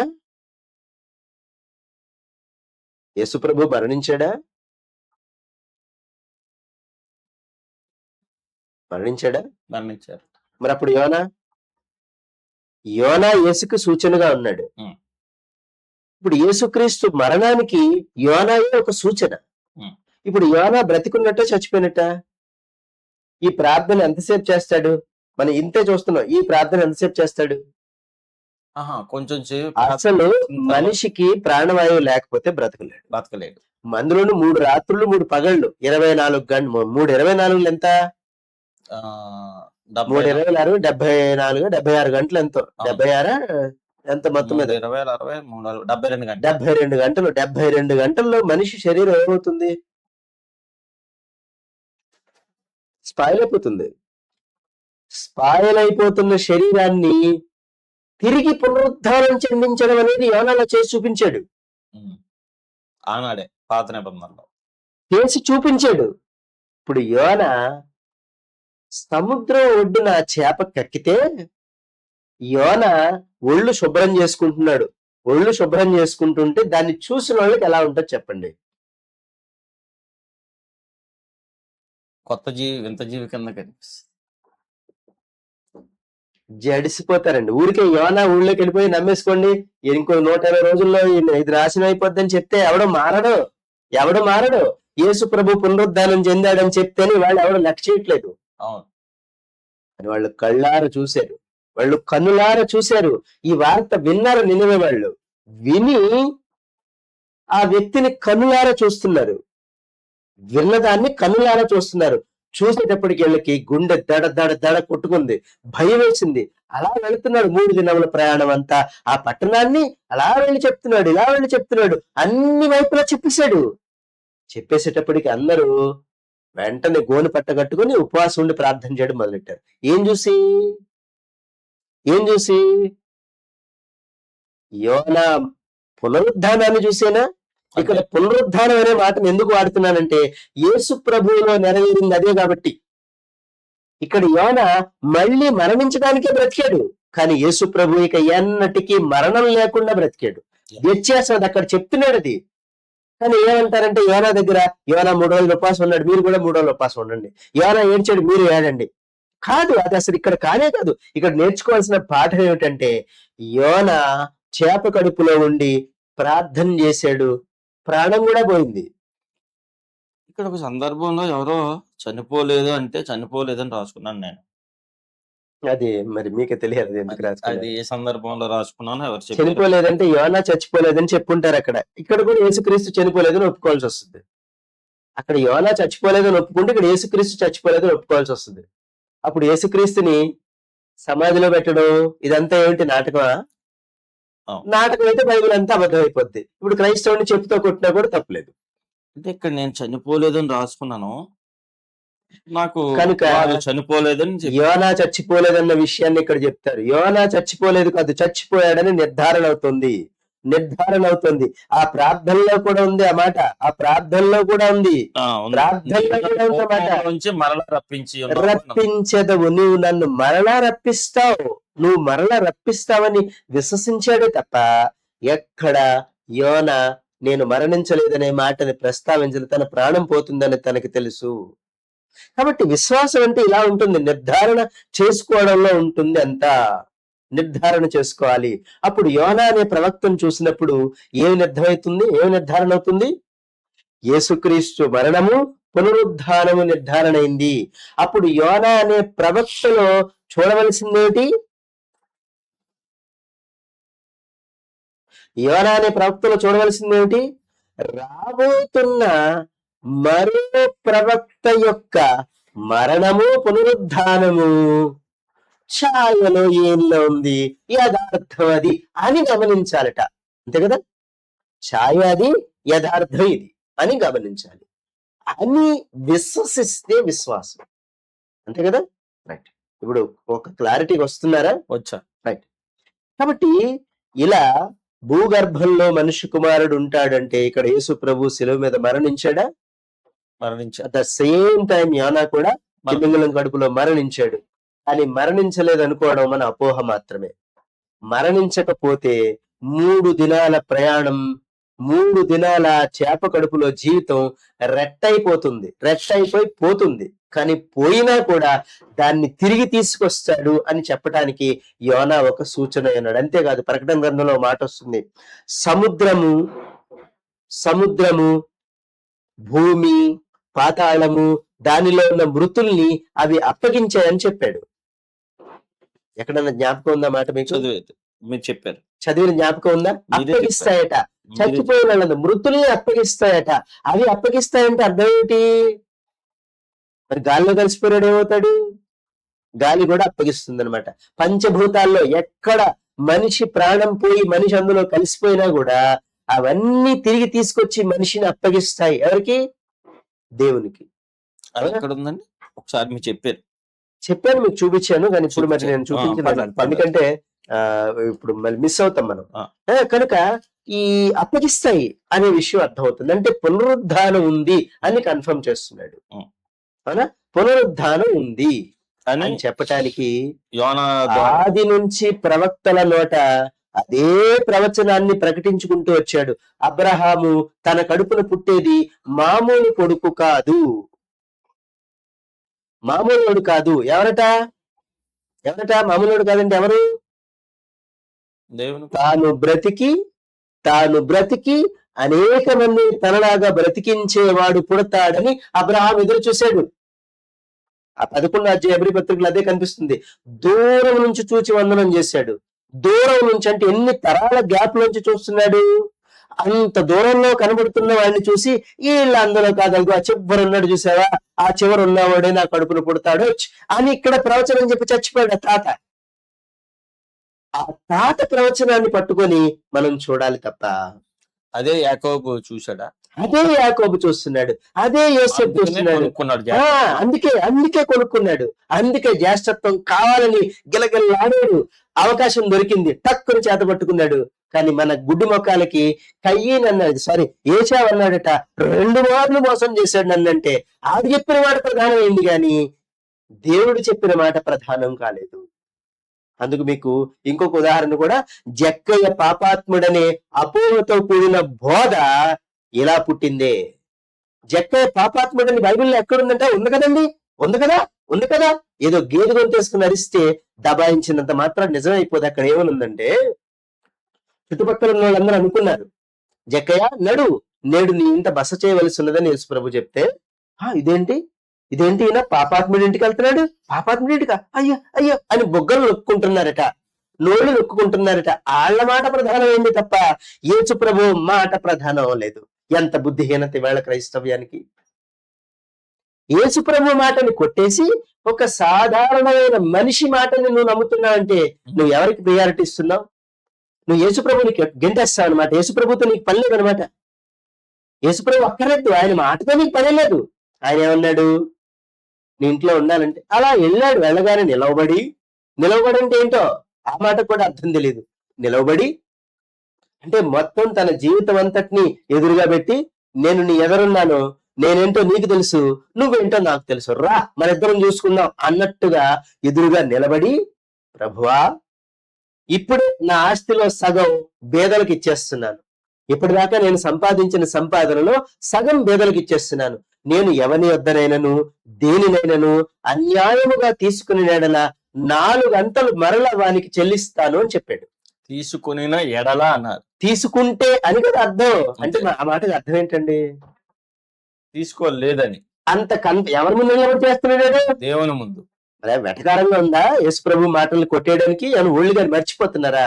వెటకారం ఎక్కువైపోయింది. బాగా వెకిలితనం తెచ్చిమీరిపోయి ఒకరినొకడు పొగుడుకోవడం. అయ్య బాబు పెద్దయ్య గారండి, అయ్య బాబు ఆయన ఎవరండి అండి, 22, 72, 32 అని ఈ 32, 62తో జీవితం తెల్లారిపోతుంది తప్ప అతని గొప్ప ఎవరికి కావాలి? ప్రభువు గొప్ప కావాలి. ప్రభువు గొప్ప. ప్రభువుని ముందు చూపించి ఆ తర్వాత వ్యక్తిని చూపించు, పర్వాలేదు. ప్రభువు గొప్పని చెప్పి ప్రభువు చెప్పినట్టు ఉన్నాడంటే అప్పుడు ఈ వ్యక్తి కూడా గొప్పని చెప్పు. ప్రభు అంత తోడు కాదు, ప్రభు తర్వాత ఆ పరంపరలు ఎలా వస్తే ఈయన నాకు కనిపించాడు బాబు అని చెప్పు. ఆ భక్తిని చూసి పొగుడు. అంతేగాని నాకు నచ్చాడు, నాకేదో 10 రూపాయలు ఇస్తాడు, లేకపోతే నాకేదో మేలు చేకూరుస్తాడు, సంస్థలో జాయిన్ చేసుకుంటాడు, ఆ దొరగారి దగ్గర ఈ దొరగారి దగ్గర 10 రూపాయలు తెచ్చి నాకు 5 రూపాయలు ఇస్తాడు అనే కక్కుర్తి బ్రతికి ఇక్కడ బ్రతకూడదు క్రైస్తవుడు. గమనిస్తున్నారా? ఆ కక్కుర్తి బ్రతుకు క్రైస్తవుడు బ్రతకడం వల్ల అబద్ధం నిజంగాను, నిజం అబద్ధంగాను కనబడుతోంది. కనుక ఇక్కడ జక్కయ్య ఎవరి ముందు నిలవబడ్డాడు? ప్రభు యేసు ప్రభు. ఎవరి ముందు నిలబడి ఏం మాట్లాడుతున్నాడు? ఈడ బుద్ధి తక్కువ పిచ్చారు పట్టింది వీడికి. పిచ్చిగాని పడితే పిచ్చి మాట్లాడతారు అన్నట్టు ఈడ మాట్లాడుతున్నాడా? స్పష్టంగా ఎరిగినవాడు. అందుకే యేసుప్రభు ఒక స్టేట్మెంట్ ఇచ్చాడు వాడి కోసం. నేడు ఈ ఇంటికి రక్షణ వచ్చి ఉన్నది. వచ్చి ఉన్నది. ఇతడును అబ్రహాం కుమారుడే అంటే అప్పుడు దాకా కాదా?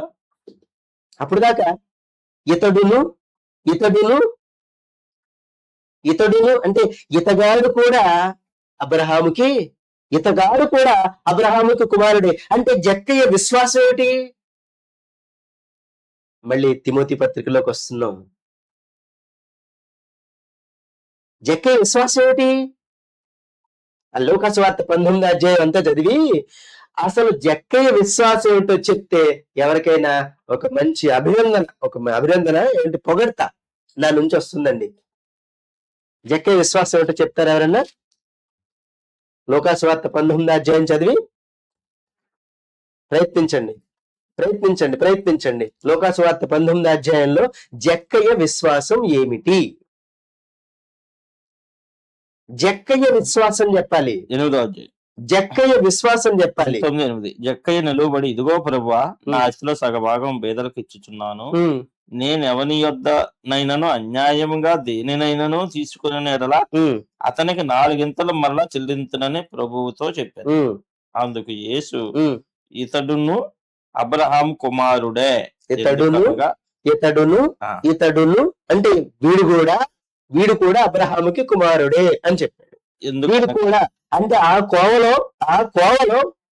ఆ కోవకి చెందాడు. ఆ రూటిల్లో ఇతను కూడా అబ్రహాముకి పిల్లాడు అని చెప్పాడు. ఇప్పుడు అబ్రహాం పిల్లలు ఎవరు? విశ్వాసం బట్టి శరీర సంబంధులు ఎవరు? అబ్రహాం పిల్లలు కాదు చెప్పాడు స్పష్టంగా. వాగ్దాన సంబంధులే. ఆ పక్షమందు అబ్రహాము కుమారులై ఉన్నాడు. వాగ్దానం అంటే ఏమిటి?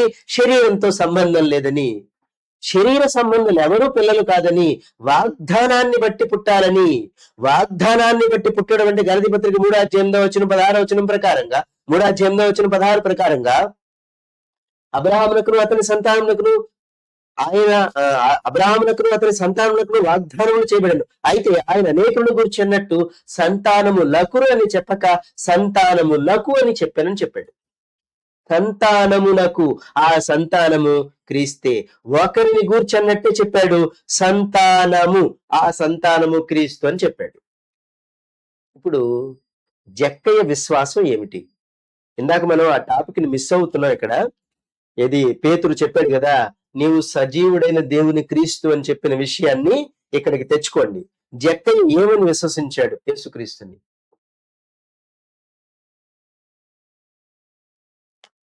జక్కయ్య యేసుక్రీస్తుని దేవుని కుమారుడు అలా ఎక్కడన్నా మాట్లాడాడు? మరేమిటి జక్కయ్యని ఏం చూస్తున్నాం మనం? మనకి ఏంటంటే వాడు ఒక దుర్మార్గుడు, ఒక దోపిడీగాడు, మోసగాడు, అన్యాయంగా అక్రమంగా ట్యాక్స్ వసూలు చేస్తాడు, అధిక వడ్డీలు. ఇంకా మనకి నోరు ఉంది కదా, ఎలా పడితే అలా పారేసుకోవడానికి, దిక్కుమాలిన నోరు. ఆ నోరు పడిపోతే బాగుండు ఆ టైంలో కరెక్ట్ గా. మూతడిపోతే కొంతకాలం శని వదిలిపోద్ది అనమాట. అప్పుడు అమ్మయ్య బైబిల్ నిజం, క్రైస్తవులు కూడా నిజం అని, దేవుడి నిజం అని వచ్చేది. క్రైస్తవులు కాదు, దేవుడి నిజం, బైబిల్ నిజం అని లోకానికి తెలిసిపోను. ఆ క్షణం మూతడిపోవాలంతే నోరు. అబద్ధాలు ఆడడం బాగా అలవాటు అయిపోయింది. అసలు అక్కడ ఆడు అన్యాయంగా పన్ను వసూలు చేశాడన్న మాట లేదు, వడ్డీలకు ఇచ్చేయడం లేదు. ఎవడో కామెంటేటర్ వాడు డప్పు కొట్టుకోవడానికి అది రాస్తే ఆ కామెంటరీ పెట్టుకొచ్చి ఇక్కడ పేస్ట్ చేసుకోవడం. ఈ జాడ్యం ఎప్పుడు పోతే అప్పుడు బాగుపడుద్ది క్రైస్తవ్యం. ఈ జాడ్యాలు మాత్రం పోవు. బైబిల్ దగ్గరకు వచ్చేటప్పటికి ఆ జాడ్యాల్లాగే ఉంచుకుంటారు. కనుక ఈ జక్కయ్య విశ్వాసం ఏమిటంటే, యేసు ఎవరు అని చూడగోరెను. ఫస్ట్ లోనే కనిపిస్తుంది. ఎవరు అంటే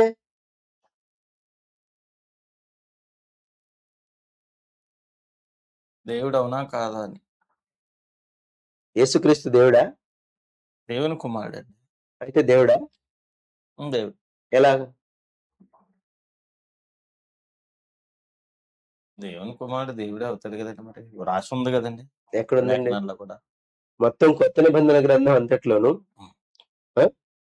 రోమా పత్రిక 9వ అధ్యాయం మినహాయించి ఇంకెక్కడన్నా చూపిస్తారా దేవుడని? మరి యోహాన్ యోహాను సువార్త 1వ అధ్యాయంలో ఉంటది, అవునా? ఆ, ఆ. యోహాన్ గారు రాసిన మొదటి పత్రిక 5:20 ఏమని? నిజమైన దేవుడు యేసుక్రీస్తు. చూడండి, చదవండి చదవండి. ఈ అపోహలను కూడా ఇప్పుడు వదిలించేసుకోవాలి. చదవండి. యోహాన్ గారు రాసిన మొదటి పత్రిక 5:20 ఉమ్. మనము సత్యవంతుడైన వానిని ఎరగవలనని. జాగ్రత్త చదవండి, చదివేటప్పుడు ఏం మిస్ అవ్వకూడదు. మనము మనం సత్యవంతుడైన వానిని ఎరుగవలనని దేవుని కుమారుడు వచ్చి దేవుని కుమారుడు వచ్చి మనకు ఎవరిని ఎరగాలని? సత్యవంతుడైన వానిని ఎరగాలని, తెలుసుకోవాలని దేవుని కుమారుడు వచ్చి మనకు వివేకము అనుగ్రహించి అనుగ్రహించాడు. ఉన్నాడు. ఓకే, ఇప్పుడు ఎరుగుదము. దేవుని కుమారుడు వచ్చి అనుగ్రహించిన వివేకం ఎవరిని తెలుసుకోవాలని? సత్యవంతుని తెలుసుకోవాలి. ఓకే, వేరే ఆయన్ని తెలుసుకోవాలని, అంతేనా? అవును. సత్యవంతుడని ఇంకొక ఆయన్ని తెలుసుకోవాలనా? చదువు. మనము దేవుని కుమారుడైన ఉమ్. యేసుక్రీస్తు నందున్న వారమై, మనము దేవుని కుమారుడైన యేసుక్రీస్తు నందున్న వారమై సత్యవంతుని అందున్నాము. అంటే ఇప్పుడు సత్యవంతుడు ఎవరు? దేవుడు దేవుని కుమారుడు కాదు కదా. కాదు. ఇక్కడికి ఈ కాంటెక్స్ట్ ప్రకారం దేవుని కుమారుడు అయితే కాదు కదా కాదు. ఆ సత్యవంతుడు. మరి ఈ మాటను మీరు ఎలాగ ఇక్కడ తీసుకొచ్చారు? అంటే ఆ మాటలో అందున్నాము. ఆయన నిజమైన దేవుడును. ఏనా? నిత్యజీవుడు. ఏనా?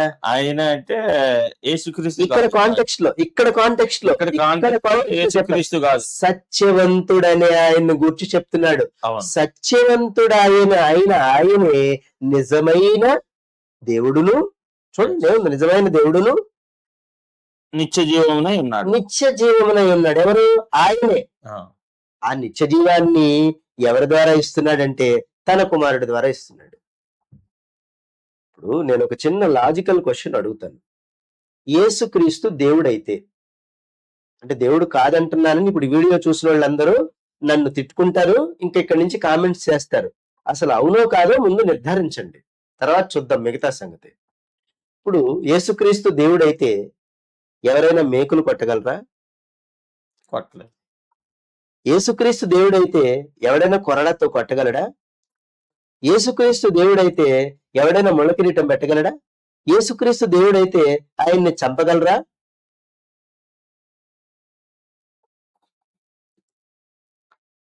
చంపగలరా? లేదు. లాజికల్ గా చెప్పండి. ఆ. కానీ మనిషి అయితే కొట్టచ్చు. దెబ్బ తగలాలంటే మనిషి ఉండాలా, దేవుడే ఉండాలా? మనిషే ఉండాలండి. దేవుడైతే కంటికే కనబడ్డు కదా, కంటికి కనబడినోడిని ఎలాగా చంపుతారు? అవును, ఎలా కొడతాం? ఫిలిప్పీ పత్రిక 2వ అధ్యాయం 6వ వచనం చూడండి. ఫిలిప్పీ పత్రిక 2వ అధ్యాయం 6వ వచనం చూడండి. స్పీడ్గా తీయాలి, మనం ఇంకా ముగించుకుందాం ఈ పూటకి ఈ తరగతిని. ఫిలిప్పీ పత్రిక 2:6. ఆయన దేవుని స్వరూపము కలిగిన వాడై ఉండియు దేవునితో సమానముగా ఉండుట విడిచిపెట్టకూడని భాగ్యమని ఎంచుకొనలేదు గాని మనుషుల పోలికగా పుట్టి మనుషుని పోలికగా పుట్టి దాసుని స్వరూపాన్ని ధరించుకొని తన్ను తానే రిక్తునిగా చేసుకోనేను. అంటే అర్థం ఏంటండి? ఆయన దగ్గర ఏ పవర్స్ లేవు. ఏమండి? రిక్తునిగా చేసుకున్నాడంటే ఆయన దగ్గర ఏ అధికారం, పవర్లో శక్తులు లేవు, ఏమి లేవు. మనుషునిగా పుట్టాడు, మనుష్యుడిగా వచ్చాడు, ఒక మనిషిగా మరణకరమైన శరీరంలోకి వచ్చాడు, దాసునిగా వచ్చాడు, రిక్తునిగా చేసుకున్నాడు. రిక్తునిగా అంటే ఏమీ లేదు, ఖాళీ చేసేసుకున్నాడు, దైవత్వాన్ని ఖాళీ చేసుకున్నాడు. అంటే ఇప్పుడు ఆయన ఎవరు? నేను అడుగుతున్నది భూమి మీదున్న 33.5 సంవత్సరాల కాలాన్ని అడుగుతున్నాను నేను. మునుపటిది గాని అటు తర్వాత కాలాన్ని గాని నేను అడగటం లేదు. 33.5 సంవత్సరాల కాలంలో ఆయన మనిషా, దేవుడా? దేవుడైతే కొరడాతో ఎవడు కొట్టగలడు? కనుక ఈ మధ్యలో ఉన్న మానవ జీవితాన్ని చూపించి నువ్వు దేవుడని చెప్పొద్దు. ఇది మనిషి జీవితం, మరణకరం. ఇది మరణకరం, శాపంతో కూడుకున్న ఆ శరీరం, అది ఆ జీవితం. అది ఈ శాపంతో మరణంతో ఉన్న దాన్ని చూపించి దేవుడు అనడం అవివేకం. విడిచొచ్చాడు, దైవత్వాన్ని విడిచొచ్చాడు. అంటే పుసుక్కలు ఏమంటారంటే అలా అయితే అద్భుతాలు ఎలా చేశాడు? హెబ్రీ పత్రిక 5:7 ప్రకారం తన్ను తాను సమర్పణ చేసుకొని కన్నీళ్లు రోదనతో ఆయన తన్ను తాను సమర్పణ చేసుకుని భయంతో, భక్తితో, విధేయతతో తన్ను తాను నిరూపించుకున్నాడు కాబట్టి ఇచ్చాడు. ఏ అద్భుతమైన చేయగలడు, ఏ మనిషి అన్నా చేయగలడు. ఇవాళకి కూడా ఎవరైనా ఆ స్థాయిలో సమర్పణ చేసుకోగలిగితే తప్పకుండా చేయగలడు. కానీ ఆ స్థాయిలో సమర్పణ ఏది? కాబట్టి అంటే మీరు అనేది ఏంటంటే ఆ 3.5 సంవత్సరాలు యేసుక్రీస్తు వారి మానవ జీవితాన్ని రిక్తునిగా జీవించిన కాలంలో యేసు ప్రభువారు దేవుడు కాదు, మనిషి. అప్పుడు మనిషే, అప్పుడు మనిషే. ఇక్కడ మీరు అప్పుడు చూపించిన మనిషి. రెఫరెన్స్ల ప్రకారం వాక్య ప్రకారం, వాక్యం అలా బైబిల్ అలాగే చెప్తుంది. Yes. మనిషి కానీ దేవుని వరంతో పుట్టాడు ఆయన. ఎలా అంటే మొదటి మనిషి మంటి నుండి తీయబడ్డట్టే, మొదటి ఆదాము మంటి నుండి తీయబట్టే కడపటి ఆదాము కూడా అలాగే వచ్చాడు. ఆదాము ఎక్కడి నుంచి వచ్చాడు, ఈ ఆదాము కూడా ఎక్కడి నుంచి వచ్చాడు. ఈ మధ్య నుంచి వచ్చిన మనుషులందరూ ఆదాములు, అందరూ మనిషి అంటే ఆదాములు అందరూ ఈ ఆదాము కడుపులోంచి వచ్చారు. కానీ ఈ ఆదాము కడుపులోంచి పుట్టిన వాళ్ళందరూ చచ్చిపోతారు. కానీ ఈ ఆదాము కడుపులోంచి పుడితే బ్రతికిపోతారు. అదే నిత్య వ్యత్యాసం చూపిస్తున్నాడు అనమాట. ఈ వ్యత్యాసం చూపించడానికి ఈ ఆదాము తెచ్చిన శాపాన్ని ఈయన మీద వేసి ఈయన ద్వారా ఆ శాపాన్ని తుడుస్తున్నాడు. అంటే మరణాన్ని మరణంతోనే జయింప చేయటం, విషాన్ని విషంతోనే విరిగిపోయేట్టు చేయటం. అవునా? అర్థమైంది. ముళ్ళును ముళ్ళుతోనే, ఆ సామెత అలాగే పుట్టింది, ముళ్ళును ముళ్ళుతోనే తీయాలి. కనుక మరణమును మరణంతోనే జయించి ఈ ఆదాము కడుపున ఎవరైతే పుడతారో ఆ జయించిన వాని కడుపున పుట్టిన వాళ్ళందరూ కూడా జయించిన వాళ్లే కావాలన్నది దేవుని సంకల్పం. ఇది ఆదికాండం 3 అధ్యాయాలను వేశాడు ఆ ప్రణాళిక. ఇది క్రైస్తవ లోకం నేటికి గ్రహించలేదు. కాబట్టి ఇంత అద్భుతం ఈ మాటలో ఉంది. ఇంకా నెక్స్ట్ సీరియల్లో ఇదే ప్రశ్న. అంటే మరి యేసుక్రీస్తు వారు ఈ 3.5 సంవత్సరాల దేవుని కాకపోతే కాదు అని ఇక్కడ స్పష్టంగా రూఢిగా తెలియపరుస్తున్నాయి వాక్యాలు. అవునండి. మరి అయితే ఎలాగ దేవుడు అనేది నెక్స్ట్ క్వశ్చన్. మరి ఈ రోజు అది ఇవాళే కొద్దిగా చెప్తాను. ఇప్పుడు సమయం ఎంత అయిందో ఒకసారి చూడండి, టైం చూడండి. అది ఇవాళ అసలు నార్మల్ గా చెప్పేది టాపిక్ కాదు. సరే, టైం సరిపోతుంది. అది ఇంకొక ప్రశ్నగా మళ్ళీ సెక్షన్ లో చెప్పుకుందామండి. అయితే ఇప్పుడు యేసుక్రీస్తు నందు ఉంచవలసిన విశ్వాసం ఏది? 2 తిమోతి 3:14-15. ఇక్కడ అంతా మీకు ఇంట్రడక్షన్ చెప్పాను. ఇదంతా కూడా ఇంట్రడక్షన్ మాత్రమే. ఇప్పుడు పేతురు ఏమని విశ్వసించాడు యేసు ప్రభువునంటే సజీవుడైన దేవుని అభిషక్తుడు అని చెప్పాడు. దేవుని అభిషక్తుడు అని చెప్పాడు. యోహాను ఏమని విశ్వసించాడు? బాప్తిస్మం ఇచ్చే యోహాను ఏమని విశ్వసించాడు? శిష్యుడైన యోహాను ఏమని విశ్వసించాడు?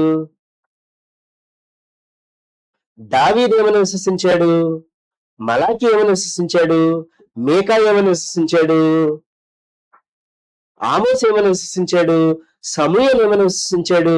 వీళ్ళందరి విశ్వాసం కలుపుకొని ఒక దగ్గరికి పేర్చుకొని వీళ్ళందరి విశ్వాసం బైబిల్లో చెప్పినట్టు ఉందా లేదా అన్నది చెక్ చేసుకొని ఓహో అదైతే నా విశ్వాసం కూడా అదే అనుకోవాలి. చెక్ చేసుకున్న తర్వాత అదే అని ఫిక్స్ అవ్వాలి. ఇప్పుడు ఇందాక చెప్తున్నారు చెక్ చేసుకోమని. చెక్ చేసుకోకపోతే చాలా ప్రమాదం ఏర్పడుతుంది. లేదనుకోండి, మీకు ఇక్కడ ఒక చిన్న తర్జుమా లోపం చూపిస్తాను ఎందుకు వస్తున్నాయి ఇలాంటి సమస్యలు అనేది. ఇక్కడ తిమోతి పత్రిక 3:14 గ్రీకులో ఒక మాట చూడండి. గ్రీకులో తెలుగులో 14-15 2 వచనాలు కలిసి ఉంటాయి. ఇంగ్లీష్ లోను గ్రీకులోను సెపరేట్ గా ఉంటాయి. ఇక్కడ గ్రీకులో 15 వచనంలో ఉంటుంది చూడండి. ఇక్కడ విశ్వాసము ద్వారా రక్షణార్థమైన జ్ఞానం.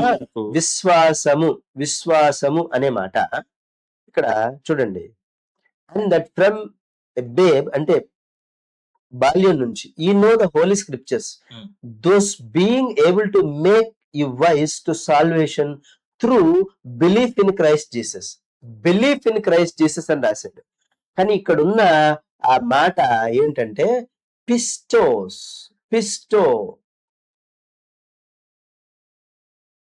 ఇదిగోండి, పిస్టోస్ బిలీఫ్ అని తర్జుమా చేశారు. దాని మూలార్థం ఏంటంటే మీకు ఇక్కడ మార్కు సువార్త ఇదే మాట ఇక్కడ చూసారు కదా, చూడండి అక్షరాలు చూడండి.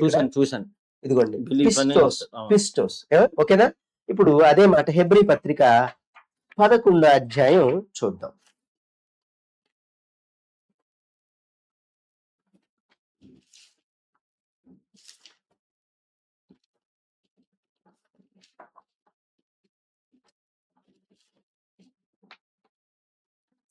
ఇక్కడ ఒకసారి చూడండి ముందు. ఇక్కడ నెంబర్ ఎంత ఉంది? 41:02. ఇక్కడ కూడా ఏముంది చూడండి, 41:02. రెండు ఒకటేనా? 2. మరి కాదని ఎలాగా చెప్తారండి? అక్కడేమో విశ్వాసం రాసి, ఇక్కడేమో నమ్మికని రాసి, తెలుగులో బాగా రాశారు, ఇక్కడ అక్కడ ఒకేలా ఉంది. ఇప్పుడు ఇదే మాట మార్కు సువార్త 16 అధ్యాయంలో చూద్దాం. 16 అధ్యాయం మార్కు. ఇంకా చాలా చోట్ల ఇలాగ తర్జుమా లోపాలను పట్టుకొని మనం చాలా మార్చేసుకున్నాం.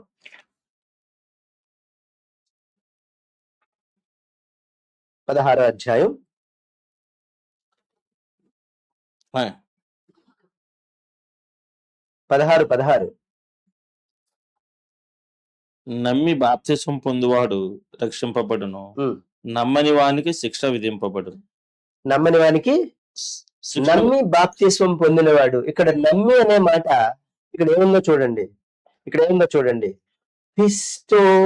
పిస్టోసుయాస్ పర్యాయ పదం కాదు, ఇది గ్రామర్ మారుతుంది. పిస్టోసియాస్, పిస్టోసస్ అంటే విశ్వాసము, విశ్వసించు, విశ్వసించబోవు, విశ్వాసముంచుము, ఇలా అనమాట అండి. అర్థమైందన్నమాట? విశ్వాసముంచుట, ఉమ్. విశ్వసించుట, విశ్వాసము కలుగుట, ఇలా మనం పదాలు వాడతాం కదా, ఆ పద ప్రయోగం ఇది కూడాను. ఇక్కడ కూడా ఏమని రాయాలి? నమ్మి బాప్తిస్వం పొందినవాడు అనకూడదు, విశ్వసించి బాప్తిస్వం పొందినవాడు రక్షించబడును కదా. ఏం విశ్వసించి? ఇది ప్రశ్న అన్నమాట అండి. ఏం విశ్వసించి బాప్తిసం పొందాలి? ఇక్కడికి 2 ముక్కలు అయిపోయింది గొర్రె. వచ్చే తరగతికి దానికి కుట్లేసి రెడీ చేసి ఉంచుదాం. ఓకే. ఏమండి? ఏం విశ్వసించి బాప్తిసం పొందాలి? బైబిల్ ఎలా ఉంటదండి. కాబట్టి ఇంత ప్రమాదం తెచ్చిపెడుతుంది బైబిల్, రక్షణార్థం, రక్షించడం కోసం. మరి అది ప్రమాదమా ప్రమోదమా? ప్రమాదం లేదు. అర్థం సృష్టించుకుంటే ప్రమాదం అవుతుంది, లేకపోతే ప్రమోదం అవుతుంది. ఏం విశ్వసించి బాప్తిసం పొందాలి అనడానికి ఆ మార్కు సువార్త 1వ అధ్యాయం నుంచి అక్కడి వరకు ఏం చెప్పాడు? ఎక్కువ వద్దు. 1 అధ్యాయం 16 అధ్యాయం 1వ అధ్యాయం నుంచి 1వ అధ్యాయం 1వ వచనం నుంచి 16వ అధ్యాయం 16వ వచనం వరకు ఏం చెప్పాడో అదంతా వంట పట్టించుకొని విశ్వసిస్తే అని అర్థం, ఒక ముక్కలా చెప్పాలంటే. కానీ ఏం విశ్వసించి? ఇదే ప్రశ్న. సరే, మరి ఈ తరగతిని ఇక్కడ ఆపుదాం, ఇక్కడికి ఆగుదాం. వచ్చే తరగతిలో మళ్ళీ మనం కలుసుకుందాం, ఈ విషయాల్ని కంటిన్యూ చేద్దాం. సరే, ప్రార్థన చేసుకుందాం. కృపానిధి అయినటువంటి మా తండ్రి, మీకు స్తోత్రాలు. దేవా, మీరు మాతో మాట్లాడతారని ఆశతో మీ సన్నిధ్యంలో కూర్చున్నాం. మీరు మమ్మల్ని విడిచిపెట్టకుండా మీ వాక్కులు ఇచ్చారు, స్తోత్రాలు. ప్రభు, ఏదో ఊరికే ఆరంభిస్తున్నావా అన్నట్టుగా కాకుండా ఒక ఆలోచనాత్మకమైనటువంటి మాటలు మీరు మాకు ఇచ్చినందుకు స్తుతులు చెల్లిస్తూ, ప్రభు, నీ భక్తులుగా విశ్వసించవలసినటువంటి విశ్వాస సమూహంగా, సంఘముగాను, పరలోకానికి ఎగిరి వచ్చేటటువంటి కృపనొందినటువంటి సమూహంగాను సిద్ధపడడం ఎలాగో, అదిన్ను క్రీస్తు యేసునందు విశ్వాసముంచుట ద్వారా ఏమైనా విశ్వసించాలో ఆ విశ్వాసమును బట్టి మాత్రమే రక్షణ లభిస్తుందన్న మీ నియమం చొప్పున మమ్మల్ని మేము సిద్ధపరచుకోవడం మాకు నేర్పించమని, దేవా, మీ వాక్యమును స్థిరపరచుమని, మా హృదయాల్లో భద్రపరుచుకునే వరాన్ని ప్రసాదించమని, మీ వాక్యమును ప్రభు నేర్చుకుని నిరంతరం దాన్ని మననం చేసుకునేటటువంటి జ్ఞప్తిని ప్రసాదించమని, మహిమ పొందమని, మీ సన్నిధి కాంతిని తోడుగా ఉంచమని, మీ ప్రియకుమారుడు మా రక్షకుడైన క్రీస్తు ప్రభు వారి శ్రేష్ఠ నామంలో బ్రతిమాలి వేడుకుంటున్నాము తండ్రి. ఆమేన్.